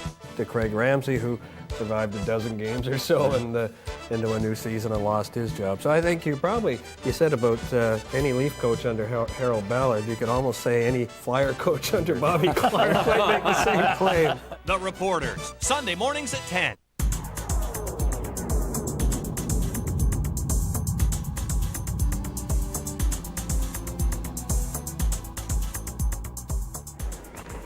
Keon got the draw to Pelech. It's back of the net, Keon. Faked the pass back to Pelech and brings it out himself. Coming up the center. Gets it over the line. Monahan took a whack at it. It hits Keon's skate and went up into the crowd. And Bob would like to point out that the two spectators, the young boy in the box seats on the east side and the gentleman on the west side, both have returned to their seats after being hit. Well, that's good news, Bill, and there's a good look at Ned Harkness, and man, he sure gets a lot of mileage behind that bench. He's been moving all night. Certainly hasn't helped his hockey club, though. Back of the net for Lajeunesse. Number 5 waits for Del Vecchio to come back with 2 minutes and 4 seconds remaining in the second period. To Rolf. Falling down was Keon. He gets up slowly. Del Vecchio's pass for Lajeunesse stopped by Monahan. Monahan. Round on the boards for McMillan. Off his stick, Rolf took a shot. Mahavlich the rebound, and McMillan gets back for it. He starts out with Keon and Pelech. They're over the line. McMillan trying to dig it out. Keon does. Right to McMillan. There's the shot. Keon's getting in front. Monahan skated him off. Monahan then ran into the official. Sent it to Keon, a shot. That was stopped, and Rolf covers up in front of the net with Monahan right there as well. Now we'll have a look at this. There's Monahan. There's two of them cleared out. He gets it to Keon. His shot is right on the short side. And then Rolf. They fall, and that's it.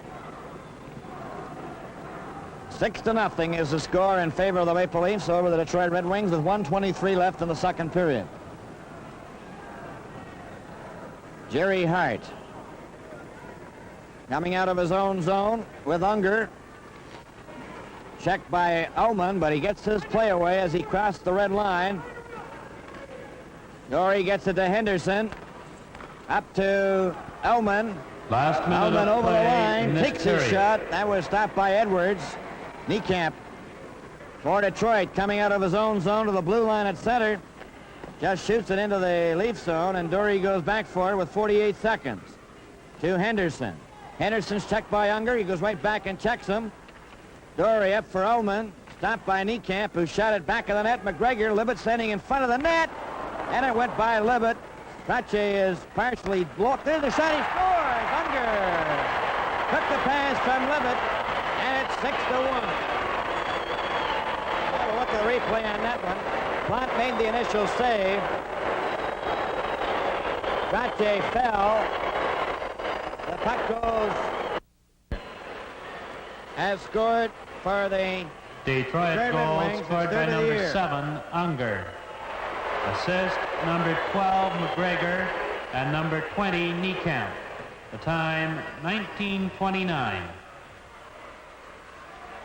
19:29 was the time of Unger's goal from McGregor and Niekamp.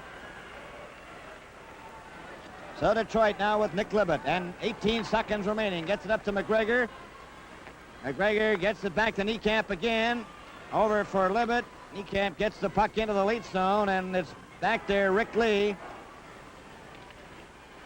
Lee Watched by Unger, feeds it over for Ellis. Ellis with 1 second just flips it along the board. There goes the bell. And the second period is over with Toronto leading 6-1. From Maple Leaf Gardens in Toronto, Hockey Night in Canada.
Gary Unger has scored on Jacques Plante, but it is certainly a Leaf rout in preparation. 6-1, the Leafs lead after 2 periods of play. George Armstrong is in his final season as Maple Leaf, and you'll notice he's not wearing the captain's C. He had retired and come back a couple of times.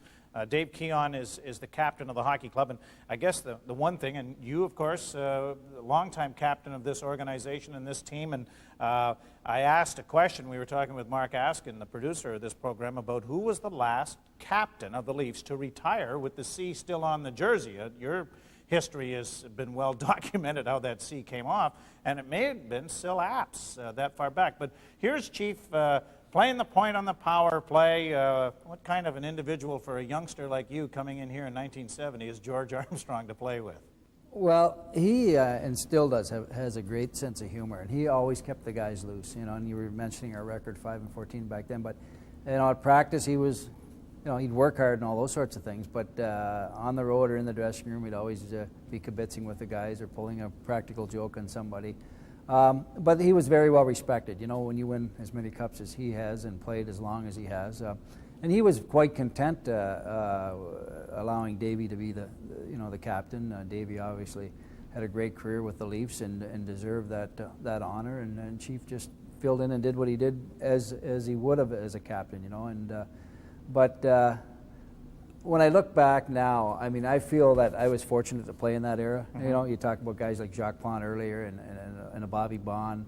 I can remember Bobby Bond on the road with him. Like, you know, I was mentioning I made like $15,000 and $10,000 to sign. Well, I was rooming with him in Vancouver. They had this beautiful art shop down there with all this Eskimo stuff. And the day of the game, he had mentioned to me he just bought a piece of art, and he paid like, I don't know, $3,000 or $4,000 for it. I'm like, and this was just going to sit in his living room. I mean, it's from St. Jacobs. You're not really into the Eskimo $4,000 mantelpieces, but Bobby, you know, he always had the big cigar. He had the big farm out there. Had the guys out for a few snowmobile parties and that sort of thing. He lived high, and he certainly he was a good guy too, because he had been through, you know, as a Maple Leaf before, and then he got traded away and played an expansion team, but now came back to Toronto, and you know, he has a great kind of aura about him. He's a classy guy, and he cares about the game, and he cares about the people in the game, and so I was fortunate to play with guys. Bruce Gamble is an example. I mean,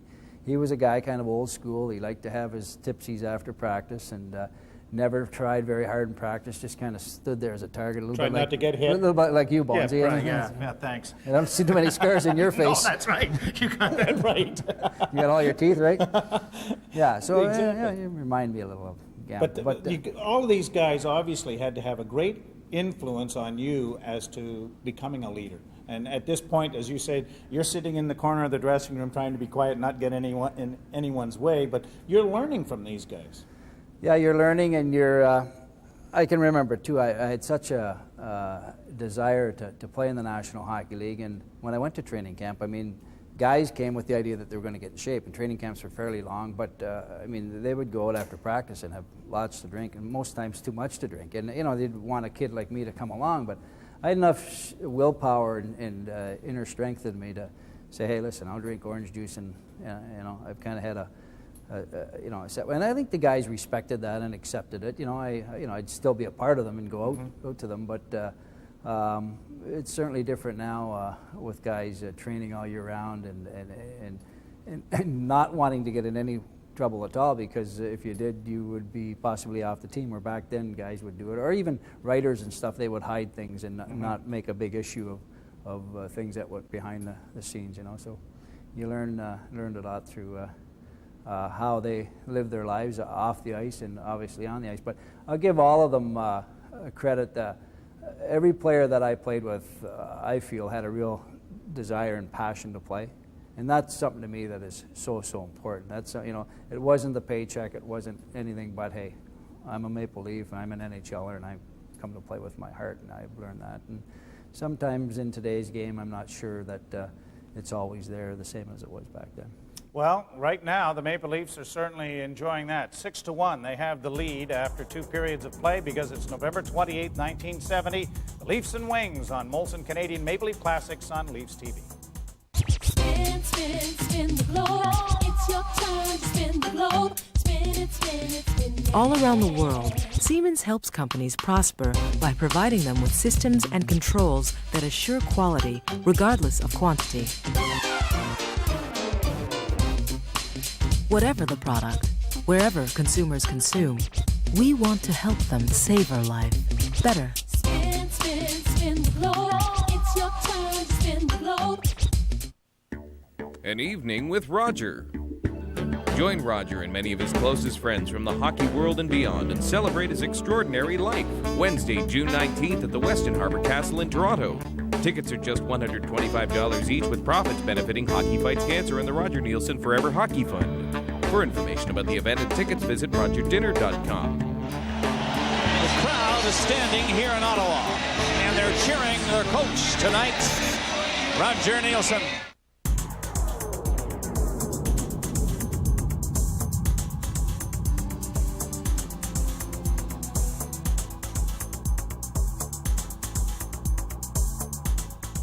Six to 1 Leafs after 2 periods of play at Maple Leaf Gardens, and you're watching Molson Canadian Maple Leaf Classics on Leafs TV. Now there's an even faster way to earn Air Miles reward miles. For someone like me. And me. I use my American Express Air Miles credit card all the time. I use it to pay for gas. I use it at the grocery store. I use mine to shop. And I can carry a balance, so I don't have to worry about paying it off each month. Call 1-877-957-AMEX to apply. As an American Express Air Miles credit card member, you'll get 100 bonus reward miles the first time you use it. That's a lot of reward miles. And the interest rate for the first 6 months on balance transfers is so low. It's the only no-fee credit card that lets you earn 1 Air Miles reward mile for $20 in purchases. And when I use it with my Air Miles collector card at participating sponsors, I get even more reward miles. Call 1-877-957-AMEX now, or visit us online to apply for the no-fee American Express Air Miles credit card. It's the best call I ever made.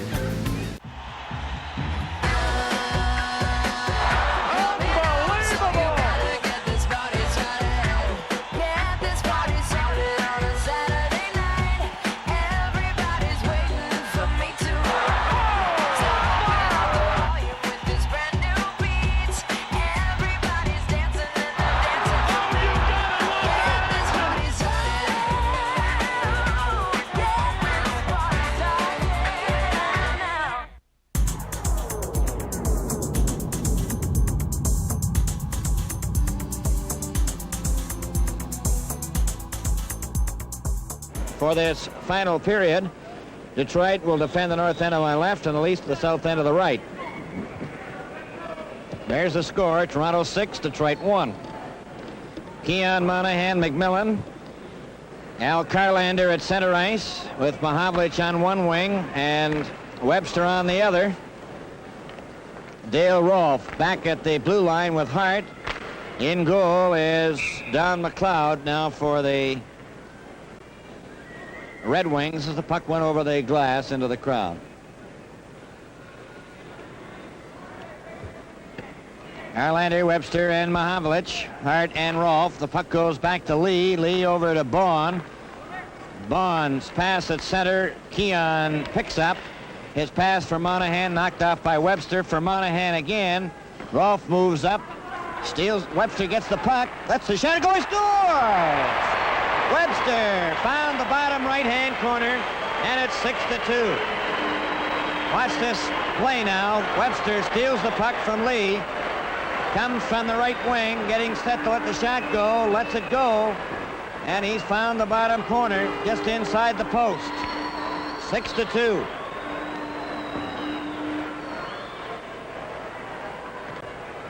Detroit goal scored by number 8, Webster. Assist number 3, Rolfe. The time, 25 seconds. That took just 25 seconds, and the Red Wings have made it 6-2 now. In this final period, Mahavlich stopped by Darryl Sittler, who shot it around on the boards for Ellis, who let it go. Puck goes to Plot, stops it, and Pelech has it. Pelech's pass for Walton. He was knocked down. The puck goes into the Leaf zone. It's going to be offside as it crosses that red line, and the Red Wings are making a change as Toronto leads Detroit 6-2. Walton with Sittler and Ellis, McKenney and Pelech, Unger, Libet, and McGregor, along with Lajeunesse and Larry Brown. Larry Brown shoots the puck in, right on Plot. Plot gives it to Pelech. Pelech gets the puck back of the net, gives it to Mike Walton. Walton pulling his way out, gets away from McGregor, is dumped. Sittler follows through, shot the puck into the corner. They're shot by Ellis. Darryl Sittler keeps the puck in. Walton standing in front, pass in front of the net is tipped over to the far wing, and Libet feeds it for McGregor. Brought up by Unger. Unger over the line, tries his shot, gets it again. Closing in, gets his shot again, and this time McKenney. Quick pass for Walton, one man back. Walton with Sittler, closing in. Sittler takes the pass, takes the shot, scores! And it's his first NHL goal, and there he goes and picks it up. And he got the word from Ward.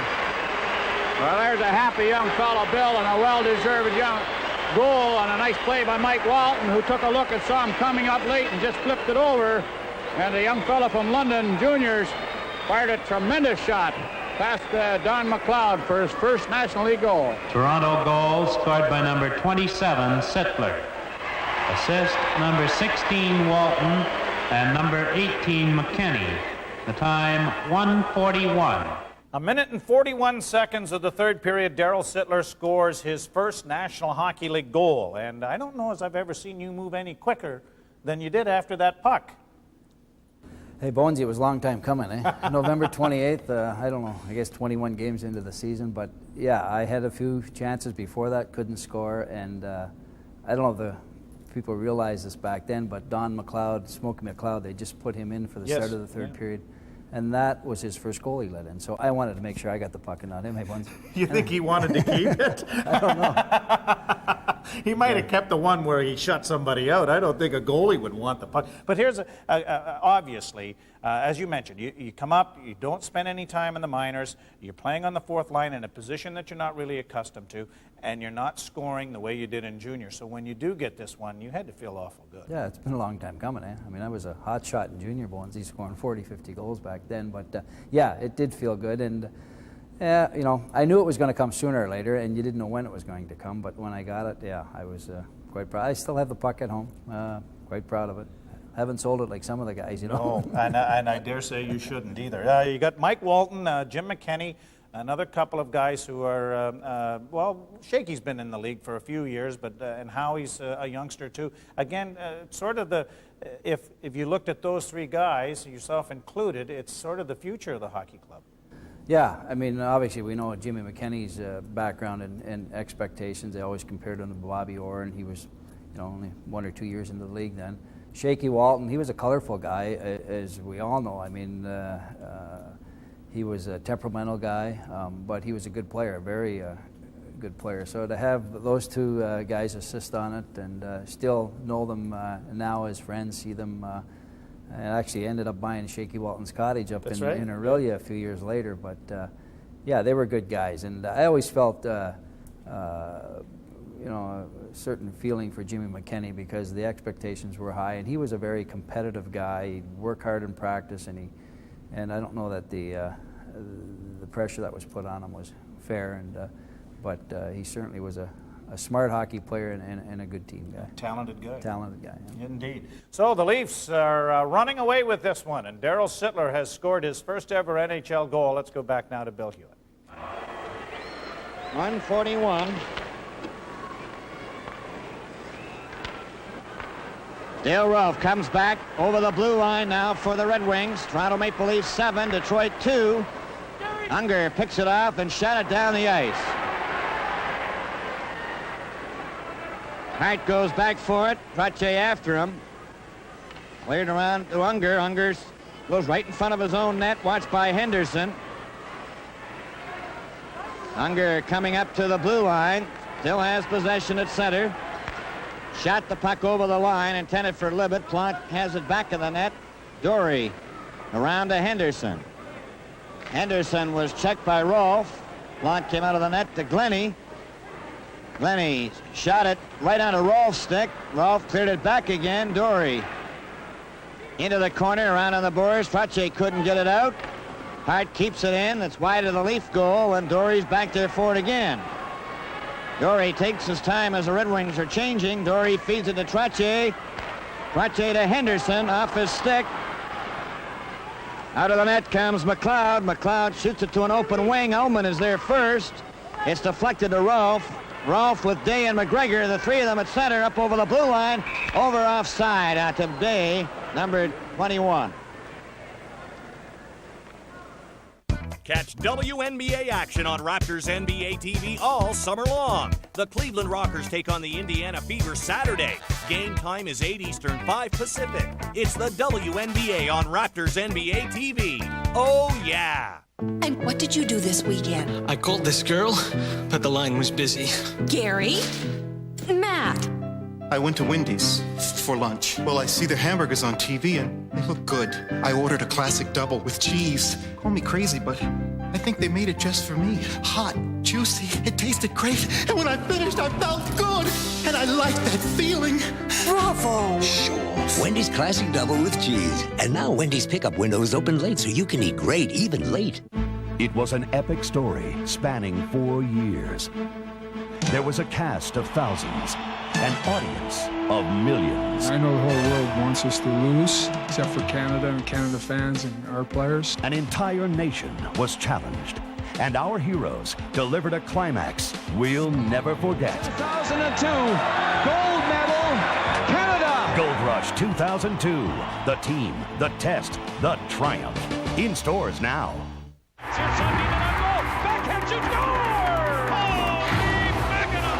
Watching the Leafs just got better. Leafs TV. Your game, your team, your channel. Call your cable or satellite provider to order.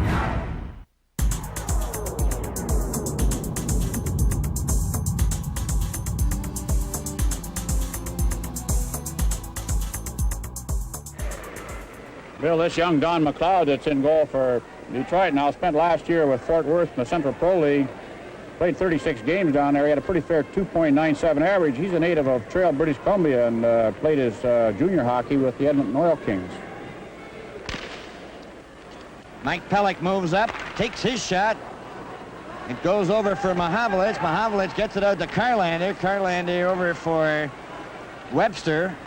And Del Vecchio has not been used so far in this final period, with Toronto leading Detroit 7-2.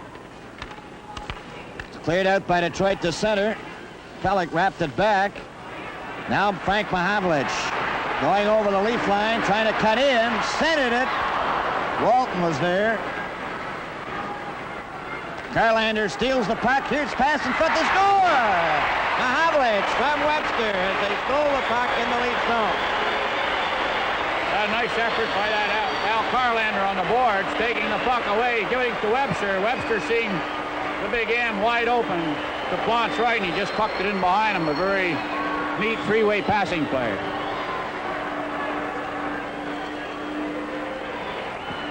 Big M, Frank Mahavlich, scoring And that's number 7.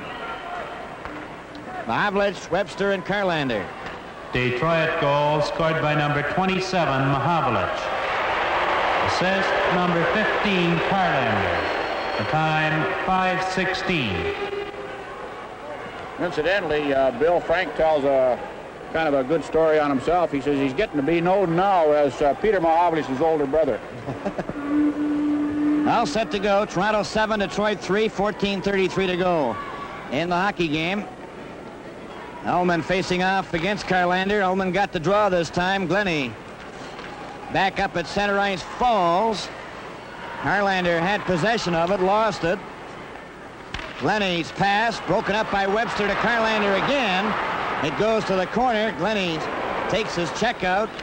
Trache fails to get it out. Rolfe moves up with a shot. That hit a leg. Dory knocked Carlander down. Play is called.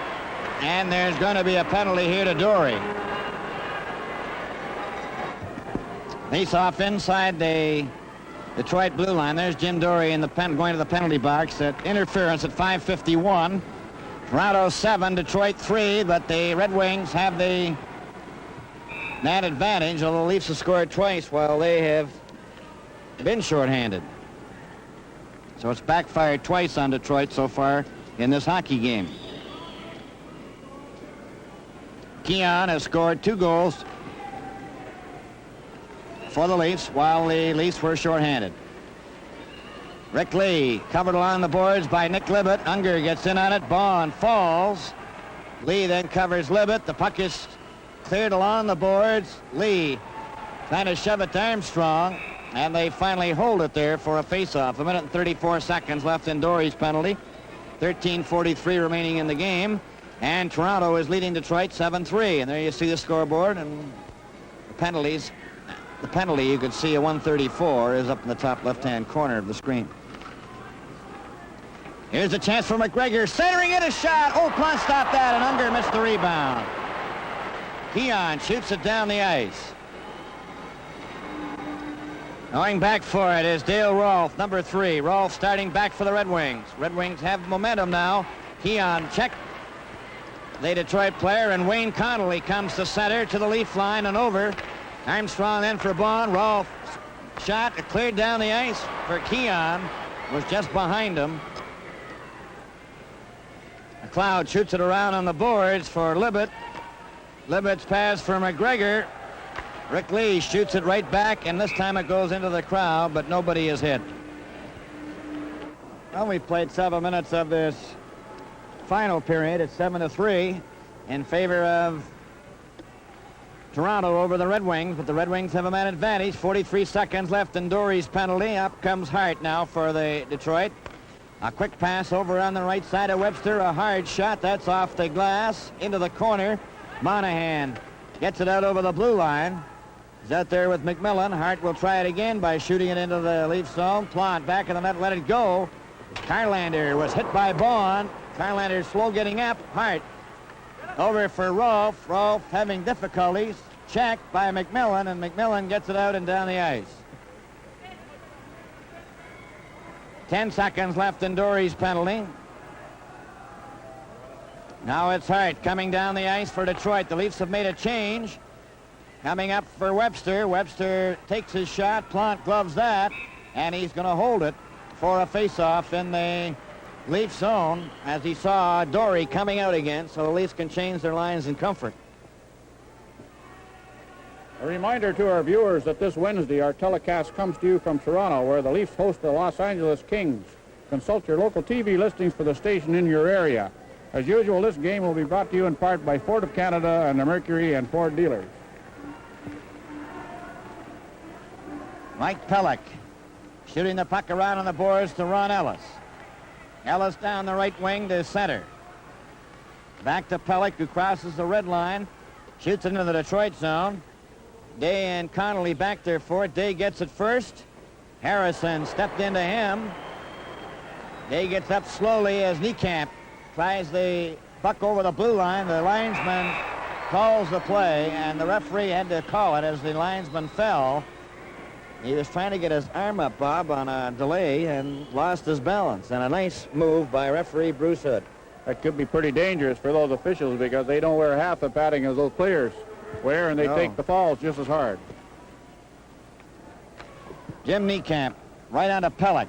Pellick trying to get away from Loose.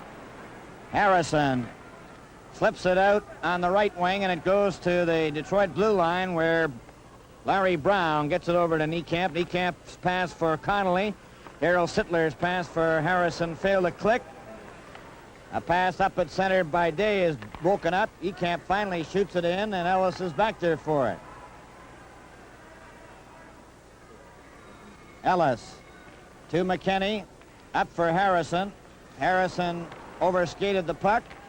And Darryl Sittler gets the puck into the Detroit zone. Larry Brown gets it out. Loose off the board. Stopped by Pellick to Sittler. Sittler trying to get around his check. Still has it. Closing in with Ellis. There's a shot. Score! Ellis shot it right through the legs of Don McLeod. And it's 8-3. Darryl Sittler playing that puck beautifully with his feet. And Ronnie Ellis on the move, and he got that real quick wrist shot away, and it went right through that young goaltender's legs as he started to back in rather than move out.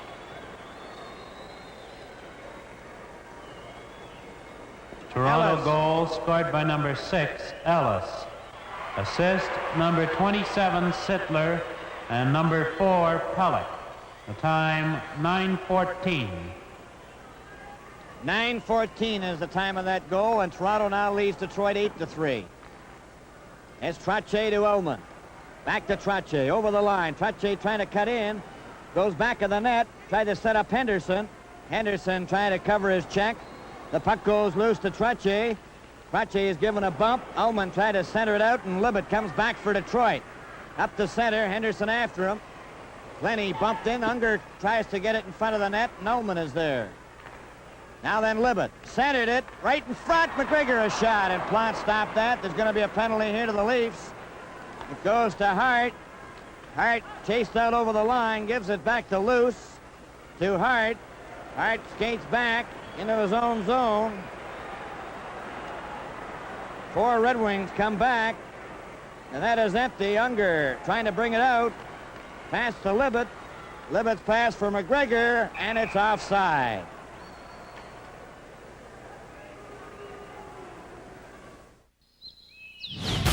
Get into the Molson Canadian House Party, and you can party with the Red Hot Chili Peppers. And when it's over, Congratulations, you are the winner. we're gonna give it away for the summer. Party's over, guys! Out of my house! Look for specially marked cases of Molson Canadian and Canadian Light for your chance to get in. Must be of legal drinking age, no purchase necessary.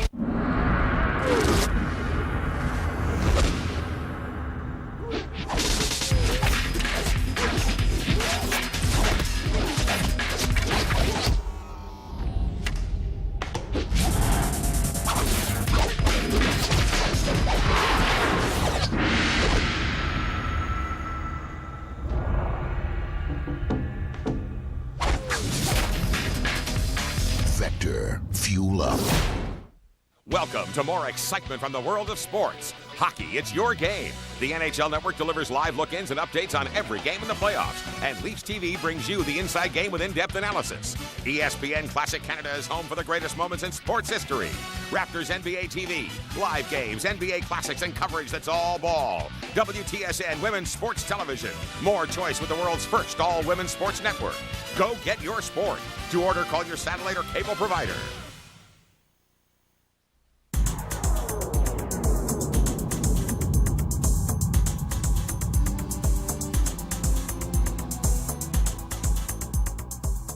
Jim Dory goes this for his second penalty of the third period. This time it's for hooking at 10:15.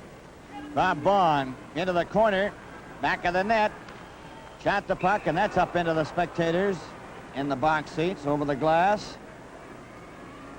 It went on a deflection off Detroit player, so the face-off comes outside the blue line. It's Frank Mahavlich out there with Webster. There's the score between Philadelphia and Chicago in the first period. It's a 1-1 tie. Maloney scoring for Philadelphia, at least Chicago, and Leszek for Philadelphia. Puck is cleared up to Frank Mahavlich. Down the left wing he goes. Gets it up to Carlander. Over to Webster offside. Leclerc went for a slide. There's a good look at Tommy Webster. He's another of the many hockey players out of Kirkland Lake, Ontario. He was involved in that deal that sent Roger Crozier to Buffalo, and I think he's expected to give the Wings a little additional power in right wing and maybe be an eventual replacement for Gordie Howe. On the face-off, Dale Rolfe has possession of it at center, takes a long shot off the boards. The rebound cleared by Lee down the ice. McLeod stopping it there for Rolfe. Dale Rolfe. Pass to Connolly. Connolly coming up to center, watched by Keon, gets it over to Carlander. Lee got a piece of him. Keon went to the boards. Webster picks it off. Centered it. Connolly sees the score! Number 15, Al Carlander. And it's 8-4. A little more pursuit by that Detroit Hockey Club. Webster moving in, and Carlander just able to stop it. And I think Plant had a piece of that.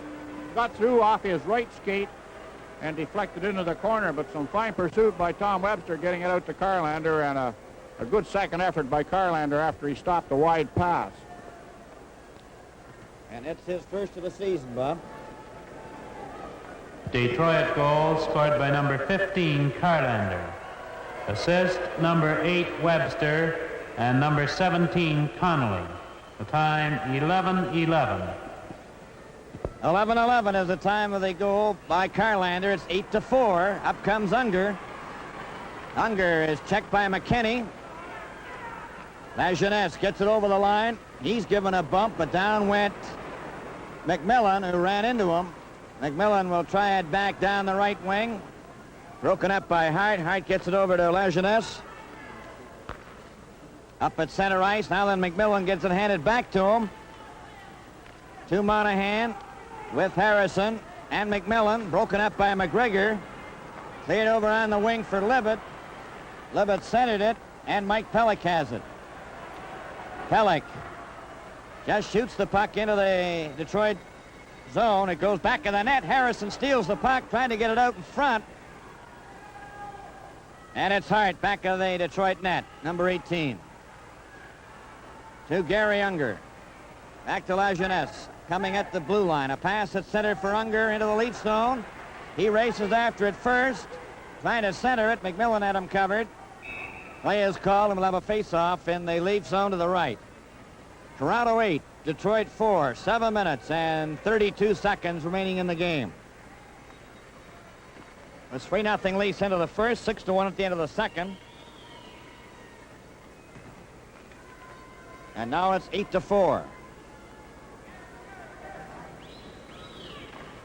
It comes back to the blue line. Rolfe getting it over on the wing, broken up. Ellis gets it out to center ice. Rolfe has it there for the Red Wings. Gets over the red line. His shot knocked down by Glennie. It's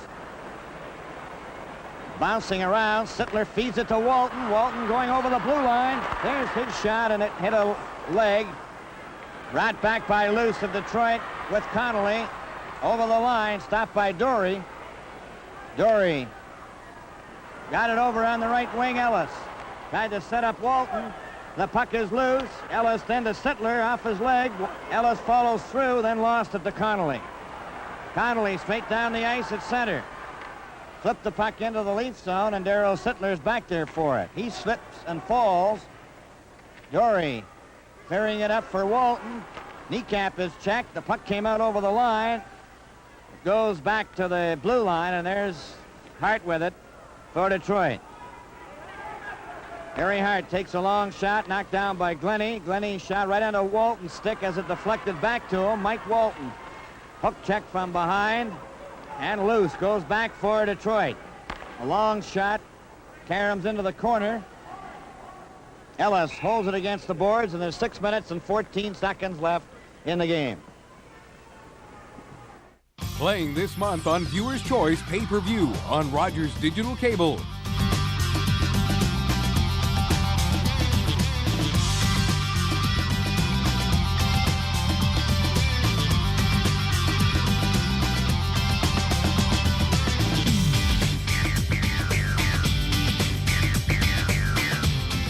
Choice pay-per-view on Rogers Digital Cable, bringing hit Hollywood movies right to your home. Spin, spin, spin the globe. It's your turn to spin the globe. Spin, all around the world, Siemens provides hospitals and doctors with the tools they need to make the right decisions right away. From diagnostics to patient information to care management, we're doing our part to help people everywhere feel better. spin, spin, spin the globe. It's your turn to spin the globe. Be a part of the second annual Siemens Wendell Clark Celebrity Classic presented by AGF on Tuesday, June 18th at Station Creek and Rolling Hills Golf Clubs. Join Wendell and his friends for the star-studded event. Last year's Classic raised more than $25,000 for charity. For more information and to sign up your team, contact ClubLink at 905-841-7969 and visit clublink.ca. The Siemens Wendell Clark Celebrity Classic, Tuesday, June 18th at the Station Creek and Rolling Hills Golf Clubs. See you on the tee. Face off in the lead zone to the right. Comes back to the blue line. There's a screen shot, and that's just off the target. Ends up in the mesh. It's digged up. They dig it out, bring it out in front. And Trottier sends Henderson along with Ullman. Ullman breaks it over the blue line with Trottier. Trottier takes the shot, and he missed the target. Rebound came all the way out to center ice. Rick Lee flips it back. Knocked out over the blue line by Lajeunesse. Gets it over on the left side to Hart. Hart over the blue line, coming up the center. Comes up to the leaf line with a hard shot, and that was caught by Plot, and he leaves it there for Rick Lee. Lee. Up for Henderson, off his stick. Lajeunesse takes a look. Off Ullman's stick. Webster over the line with Mahavlich and Karlander. The pass broken up by Lee. Lee up to Trottier. Trottier going over the line. Tried to send it through. Karlander's pass. Henderson's got it. Henderson back at center, skates to the right wing now, and then shoots one in off the boards. Hart goes after it, Henderson after him. Ullman tries to dig it out as well. He's knocked down. Hart gets it over on the wing. Ullman trying to get it away from Lajeunesse, who got it down the ice, and it's picked off there by Mike Pellick. Pellick to McKinney. McKinney over the blue line, up to Henderson. Henderson going over the line. Gets it to McKinney. McKenzie walking right in, and it's passed to Ullman. Ullman was given a shove into the net. It's cleared out over the blue line, and Henderson is there. Henderson pulls away from Webster, takes a long shot that was caught by McLeod, and Unger has it. Long pass to Mahavlich, up at center. To the blue line, stopped by Ullman, and he got it out as Unger stepped into him. Monahan watches Unger, but Unger still has possession. Carrying it over on the far wing, flips it over the line, stopped there by Pellick. Pellick comes up at center to the Detroit line, and then just shoots it into the corner with 3 minutes and 58 seconds remaining in the game. Toronto 8, Detroit 4. Comes out in front of the net. Niekamp pass on the right side. Armstrong partially blocked it. Armstrong does the same thing again. It's cleared in. McKinney knocked Libet down. And it's Monahan back in the net over to Pellick, then to Keon. Keon up at center. Shot the puck in. Monahan goes after it. McLeod wrapping it into the corner. Libet hands it right to Armstrong. Armstrong took his shot. It's out in front of the net. Picked off by Detroit. Libet coming back, and there's Keon. It tips it right off Glennie's stick. Plonk came out. Wrapped it off the boards and out over the blue line, and Monahan has it. Monahan missing a body check from Hart. Keon trying to center it from back of the net. Still has it. Monahan shoving. Here's right in front to Armstrong. Stays good! Armstrong fired it into the net from Keon. Davey Keon digging behind the net, going to one side and then the other. Monahan being tied up in the front, finally slipping that puck to Armstrong, and this shot never left the ice. Right along the ice, and just hitting that right goal post and beating McLeod cleanly. And that's a big goal for the Chief. That's his first one on this tournament. Toronto goal scored by number 10, Armstrong. Assist number 14, Keon, and number 20, Monahan. The time 16:58. 16:58 was the time of Armstrong's goal, and Toronto now lead Detroit 9-4. Quick pass on the right wing for Lajeunesse, and Jimmy Harrison gets a hold of it. To Darryl Sittler, going down with one man back. Finally getting back. Here's a start, a hard drive. Juggled by McLeod as Darryl Sittler broke his stick on that hard shot, but a nice save by young Don McLeod. That was a real hot one, Bob.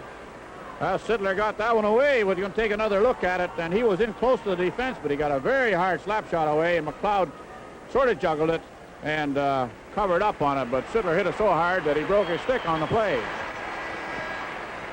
2 minutes and 45 seconds remain. Toronto Maple Leafs 9, Detroit 4.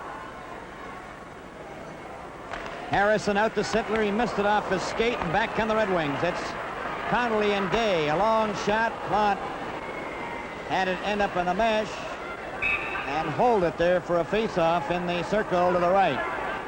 Plot is talking to the referee, explaining that the puck was on the mesh. Catch WNBA action on Raptors NBA TV all summer long. The Cleveland Rockers take on the Indiana Fever Saturday. Game time is 8 Eastern, 5 Pacific. It's the WNBA on Raptors NBA TV. Oh, yeah.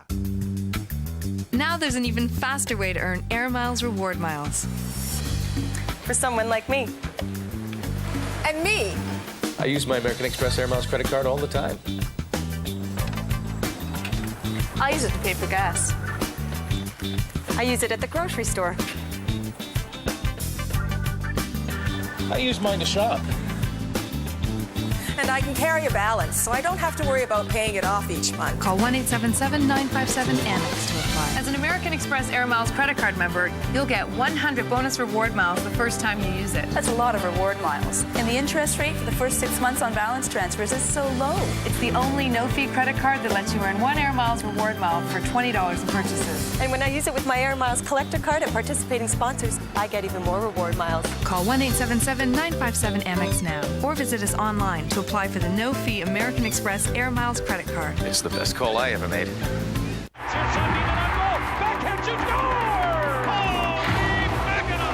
Watching the Leafs just got better.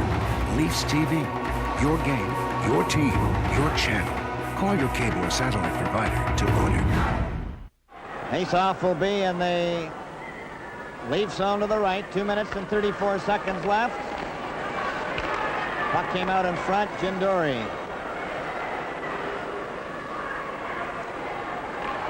Shot it out over the line. Lajeunesse to Hart.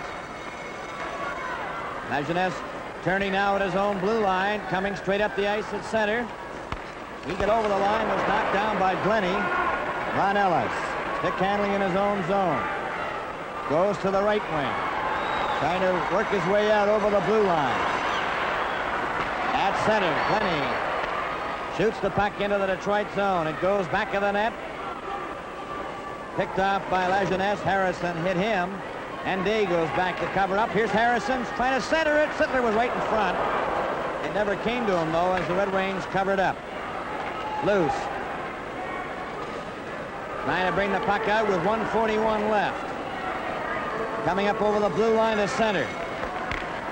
Shot the puck into the Leaf zone. Plot knocked it off the boards. Loose keeps it in. And we have 1 minute and 29 seconds as it's cleared to Ellis, who deflects it out. Rolfe hit Ellis. Then it's Brown. He's checked by Glennie. Dale Rolfe, a long shot that Plot stopped. And there's 1 minute and 15 seconds. The puck was stolen. Here's Connolly centering it for Mahavlich. A shot. Plot stopped that. Another shot. And that was knocked off to the side as Glennie covered up along the by the post. A long pass. Last minute of play in the Less game. than a minute. Trache shoots one. McLeod made the save. Trache another shot. He missed it. Trache centered it for Henderson. He shot it down the ice. 47 seconds. Vaughn back to Rick Lee. Back to Vaughn. Vaughn is checked by Mahavlich. Vaughn then checks Mahavlich. There's going to be a penalty here to Bob Vaughn. Bob Bond coming to the penalty box for tripping. Toronto penalty to number 21, Bond. 2 minutes for tripping. The time, 19:26. 19:26, Toronto 9, Detroit 4. 34 seconds remaining.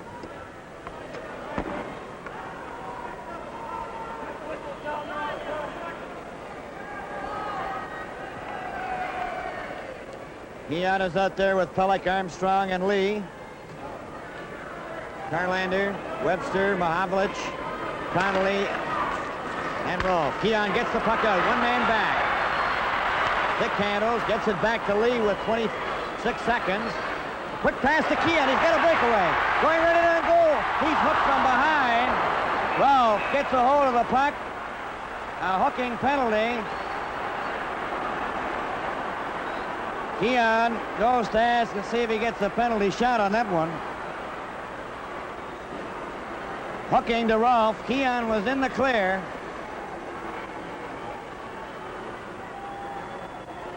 Rolfe of Detroit. Detroit penalty to number 3, Rolfe. 2 minutes for hooking. The time, 19:41. 19:41. So the teams are even now, playing 5-a-side with 19 seconds left in the game. Toronto 9, Detroit 4.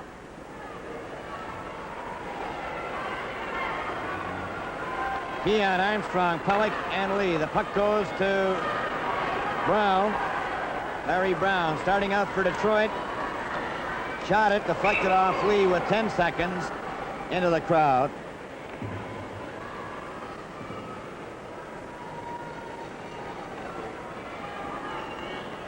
Face-off will be on the Detroit side of the checkered line. Carlander with Mahavlich, Hart, and Brown. Toronto 9, Detroit 4. Armstrong back to Lee with 7 seconds. Just flipped it to an open wing. It's off the board. Stopped by Carlander. Long shot. There goes the bell, and the game is over. In just a moment, our 3-star selection. This portion of Leafs TV is brought to you by Molson Canadian.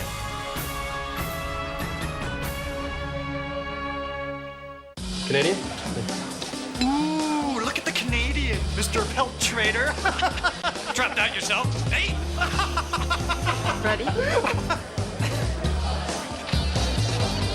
I am Canadian! They're only coming to Canada once this year. The Red Hot Chili Peppers live at the Molson Canadian House Party, unleashing their new CD, By the Way. Look for specially marked cases of Molson Canadian and Canadian Light for your chance to get in. Must be legal drinking age, no purchase necessary.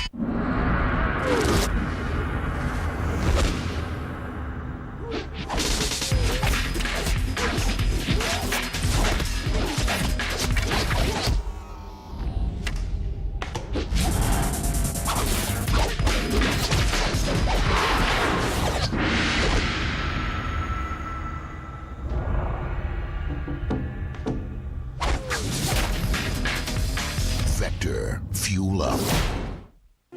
Leafs TV salutes the cable, satellite, and wireless service providers that carry Leafs TV to Ontario viewers. Across Ontario on cable, satellite, and wireless, Leafs TV.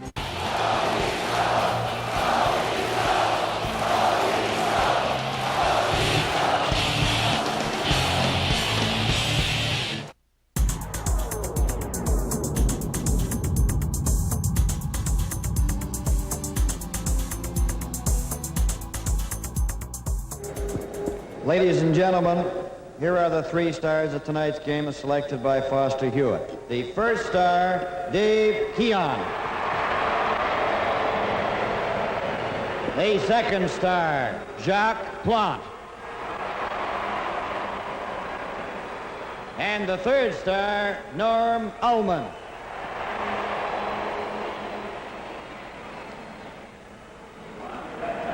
Well, Foster, this was sort of feast night after a lot of famines for the Toronto Maple Leafs, and another great game by the Leaf captain.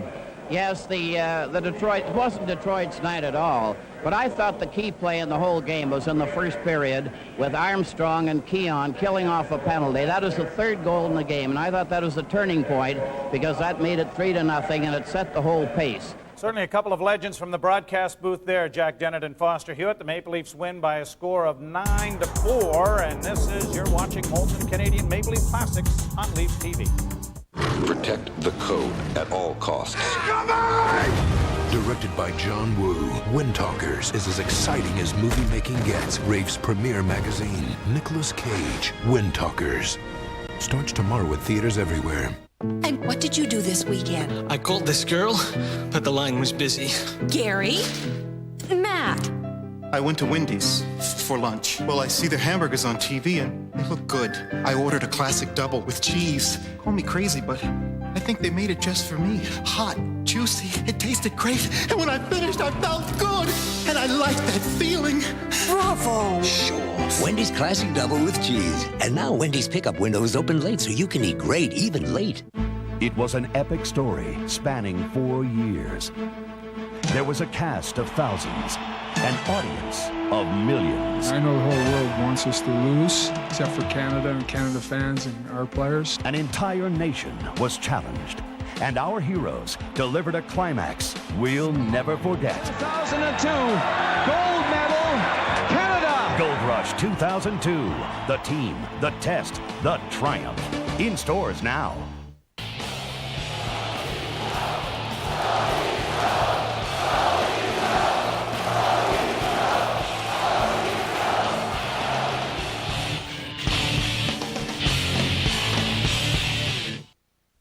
Darryl, the World Hockey Association has a dramatic impact on this young team. A lot of players end up leaving, and as it turned out, for rather small amounts in the difference of what was being talked about as far as keeping them here in Toronto. Had that not happened, this nucleus that you're seeing and knowing that the Lanny McDonalds of the world are on the horizon as you do now, how good would this team have been, do you think? Well, we would have had the depth that you need to have in order to win. If you look at the Montreal Canadiens through the 70s, they kept their players. And if they didn't keep some of them, they traded them and got draft picks back. They didn't just lose them and get nothing back like we did. So we lost guys like Keon, Allman went to the, those were the older guys, but the young guys like Ricky Lee, Brad Selwood, Bernie Perrant was an excellent goaltender, and and a number of other guys, Jimmy Harrison, Mike Walton left. So we would have had an excellent hockey team, and having said that, that would have been great to be a part of it. But I also know that when some of those guys left, it gave guys like myself and other younger guys an opportunity to play. Ricky Keogh, Dennis Duperry, guys like that came in and played, and we maybe wouldn't have got the opportunity had we kept that nucleus apart. Did you ever have thoughts about the WHA? Very much so. Johnny Bassett, he had bought the Edmonton team. They moved him to Toronto, called them the Toronto Toros, and I was coming off my third season, and I just finished signing a one-year contract that third season, and I had a chance to play lots, and I was playing with Duperry and Keogh, and I led the team in scoring as a 22, 23-year-old, and Johnny Bassett acquired my rights. I can remember being at his home in Carling Bassett. He was just a little baby at the time, and they had the owners of the team, George Cohen with McDonald's and Rudy Brady and a number of other wealthy people in Toronto. And Alan Eagleson and my wife and I and his wife went to their home on the Bridle Path, and not with the intentions, I was just going with the intentions of meeting them.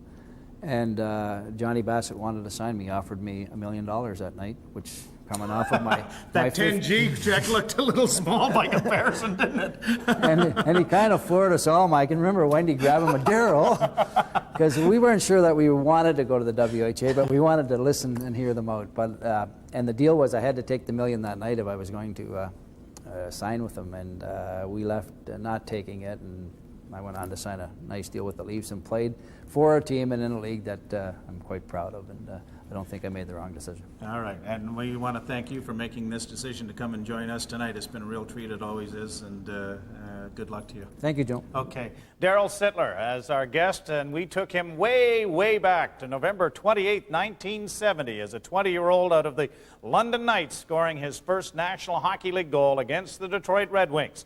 And this has been Molson Canadian Maple Leaf Classics on Leafs TV. Now there's an even faster way to earn Air Miles reward miles. For someone like me. And me. I use my American Express Air Miles credit card all the time. I use it to pay for gas. I use it at the grocery store. I use mine to shop. And I can carry a balance, so I don't have to worry about paying it off each month. Call 1-877-957-AMEX to apply. As an American Express Air Miles credit card member, you'll get 100 bonus reward miles the first time you use it. That's a lot of reward miles. And the interest rate for the first 6 months on balance transfers is so low. It's the only no-fee credit card that lets you earn 1 Air Miles reward mile for $20 in purchases. And when I use it with my Air Miles collector card at participating sponsors, I get even more reward miles. Call 1-877-957-AMEX now or visit us online to apply for the no-fee American Express Air Miles credit card. It's the best call I ever made. Welcome to more excitement from the world of sports. Hockey, it's your game. The NHL Network delivers live look-ins and updates on every game in the playoffs. And Leafs TV brings you the inside game with in-depth analysis. ESPN Classic Canada is home for the greatest moments in sports history. Raptors NBA TV, live games, NBA classics, and coverage that's all ball. WTSN Women's Sports Television. More choice with the world's first all-women's sports network. Go get your sport. To order, call your satellite or cable provider. Molson Canadian Maple Leaf Classics on Leafs TV. It's a Canadian game. Brought to you by Molson Canadian.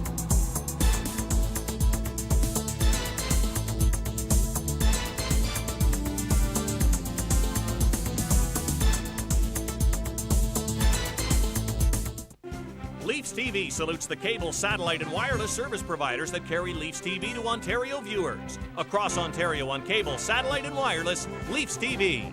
Every second of every day is precious to me. And when I think that I wasn't supposed to live the night after my stroke, and here I am walking with not our son, our grandson. I was holding his hand and walking down by that river where I used to swim and fish when I was his age. That's where I took Wayne skating when he was 5 years old. It's incredible.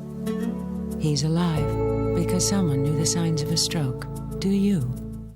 Your game, your team, your channel.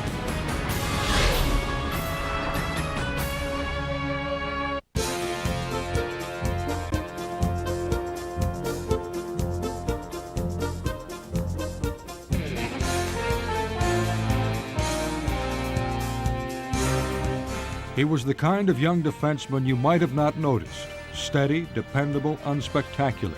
But the guys who played with him and against him were well aware of the job he did and how capably he did it. And although he played just 2 seasons in Toronto, wooed by the big bucks of the WHA, this was always where his heart was. Brad Selwood on this edition of Once a Leaf.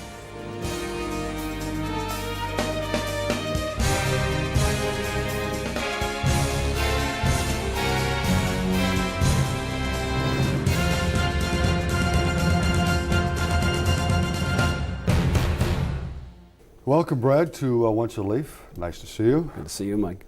Let's get right to the beginning of your hockey career as a young boy in Leamington, Ontario. Now, that is Detroit Red Wing country in southwestern Ontario, isn't it? Yes, it's funny you mention that because I often still talk about it. I was always a Leaf fan, though. I was always a Leaf fan. Like watching Detroit because I like Gordie Howe, but always Detroit, a Leaf of fan. course, is like an hour away. That's right. I was half hour, 45 minutes. Now, how was it that you were a Leaf fan in a predominantly Detroit Red Wing environment? I guess maybe just the hockey night in Canada and the Saturday nights with Foster and the Hewitts and the whole thing. And I guess I always just blue and white was my color, and I always wanted to play there someday. Was there a guy on the team that you kind of tried to model yourself after? David Keon, no doubt.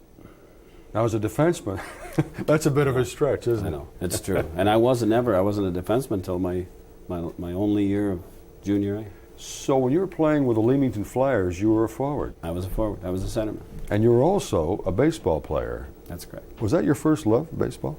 I was probably better at it, Mike. A lot of hockey fans in Toronto probably tell you that.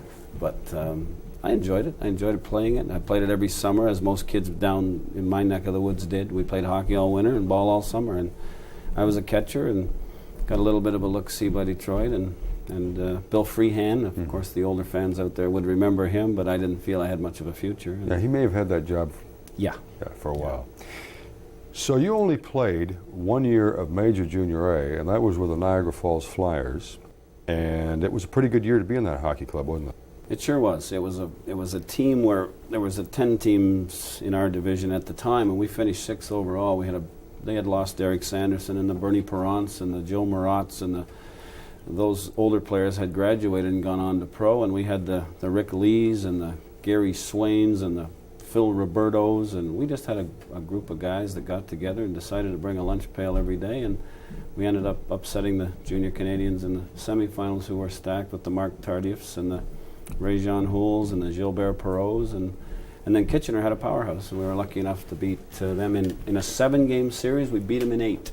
They called off Game 7. What happened? How did that happen? Big brawl, and Kitchener in Game 7 in a 3-3 tie, and it carried over into the stands, unfortunately, and they canceled the game and awarded Game 8 to us in Niagara Falls, and we ended up winning in 8 games, went on to beat the Estevan Bruins. Who would have been out there? Jimmy Harrison was a teammate. Relief to be. Teammate of mine. Greg Shepard with the Bruins. Dale Hoganson, defenseman with LA for years. I mean, those are 3 or 4 of the ones I remember. So you win the Memorial Cup, and now, after just 1 year, you go to your first Leaf camp. What was that like for a young guy from Leamington? Well, I was on cloud 9, Mike, obviously, because they had just won the Cup that spring, and I was their first pick in June, and of course I'm going to get a chance to meet my idol, Dave Keon, and George Armstrong, and Timmy Horton, and so I was kind of on a cloud, but being a first-round pick, I went in with a little chip on my shoulder, I guess, and of course they knocked that off in a hurry. But it was quite exciting, and of course, who knew then that they would win a cup till this day? They still haven't won one. But they had just started moving some of those guys who had been on those cup teams. They were in the process of rebuilding when you came along. That's correct. What was your okay, you're a fan of the Leafs. Your hero's Dave Keon. Now you're sitting in the dressing room, Dave Keon. Freaked me out.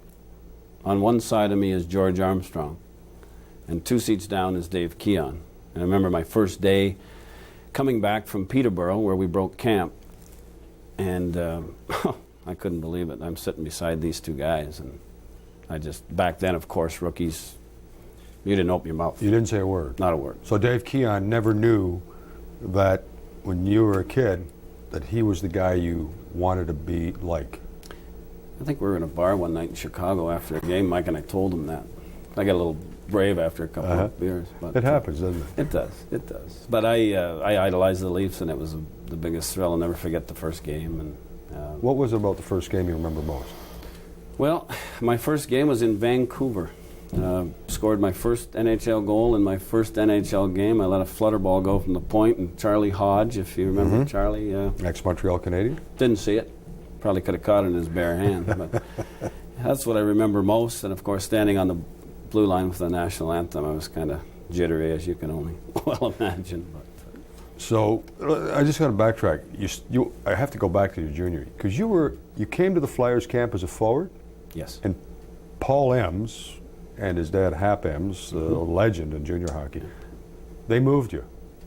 Hap Ems came to me and said, "Do you want to play on my hockey team?" Well, of course, Mr. Ems. You will be a defenseman if you play here. Fine with me. That was it. That was it. We'll be back with Brad Selwood and talk about his days with the Toronto Maple Leafs on Once a Leaf right after this.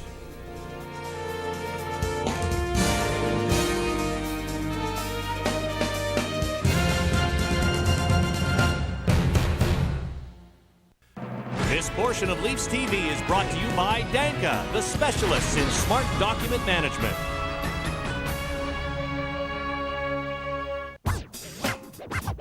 My accent does some pretty cool things. Way cool. Off 165 buckaroos a month.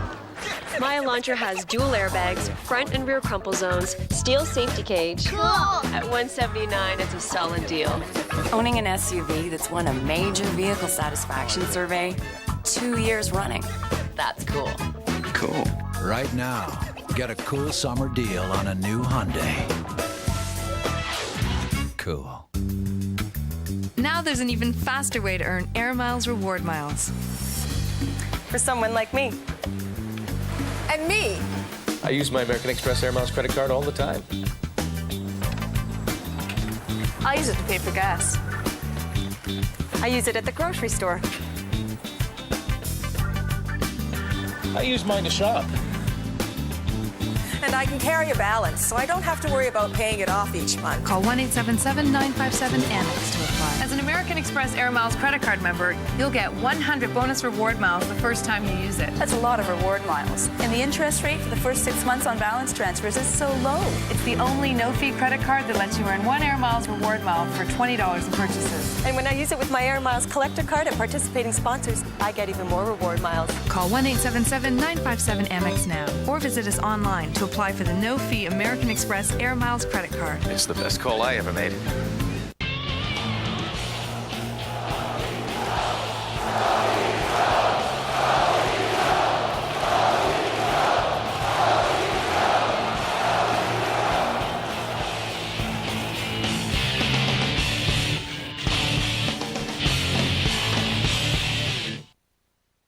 Our guest on Once a Leaf, Brad Selwood. And Brad, before the break, we were talking about your first game of the NHL in 1970 against the Vancouver Canucks, and you get your first goal. Not a bad start. Yeah, it was. It was a great start, and I thought, this is an easy game, what right? an easy league this is. How come I haven't been here before? But it was quite a thrill, and I'll never forget that. And of course, I grabbed the puck and still got it, I'll bet. Huh? Oh, I do. This is after spending a couple of seasons in the minors with first Tulsa and then Vancouver when they were in the Western Hockey League. And you get off to this rather notable start with the Leafs, and it's pretty clear sailing for about 28 games. Yes. What happened? We were in Montreal, and Montreal had been on a pretty good tear, and I remember it was a 1-0 hockey game, and Henry Richard had clipped me over the eye in the first period. So of course, Bobby Bond had said, he took us under his wing and said, "Don't let that happen. You gotta even that score." So Henry was cutting to the net in the second period, and I was going to, all in one motion, kind of lock him up and take him out hard, and I missed. And of course, the nets were all stationary at the time, and I went in backwards and broke 5 vertebrae, and that finished my year. But did you think it was all over then? I was told it was by the doctors in Montreal. Stayed there for about 4 weeks when I came home by air ambulance, and when you hear, you're what, 22 years old, 22. When you hear a doctor say to you, "Brad, you have played your last game," when it has been such an integral part of your life, at 22, does it really impact on what he says and what he has said to you? I kind of half listened to him, Mike. I didn't believe it. I mean, I knew I was sore. I knew I'd be a while. My wife was a nurse, and she flew down to spend the time with me, and I didn't buy it for a minute. When I came back to Toronto and started rehab, I really felt I'd play again, so I really didn't pay much attention to it. And you did come back the following September. That's correct. And that's your first full season, uninterrupted season. That's correct. Darryl Sittler was on that team. Mm-hmm. Having just been recently drafted #1 by the Leafs.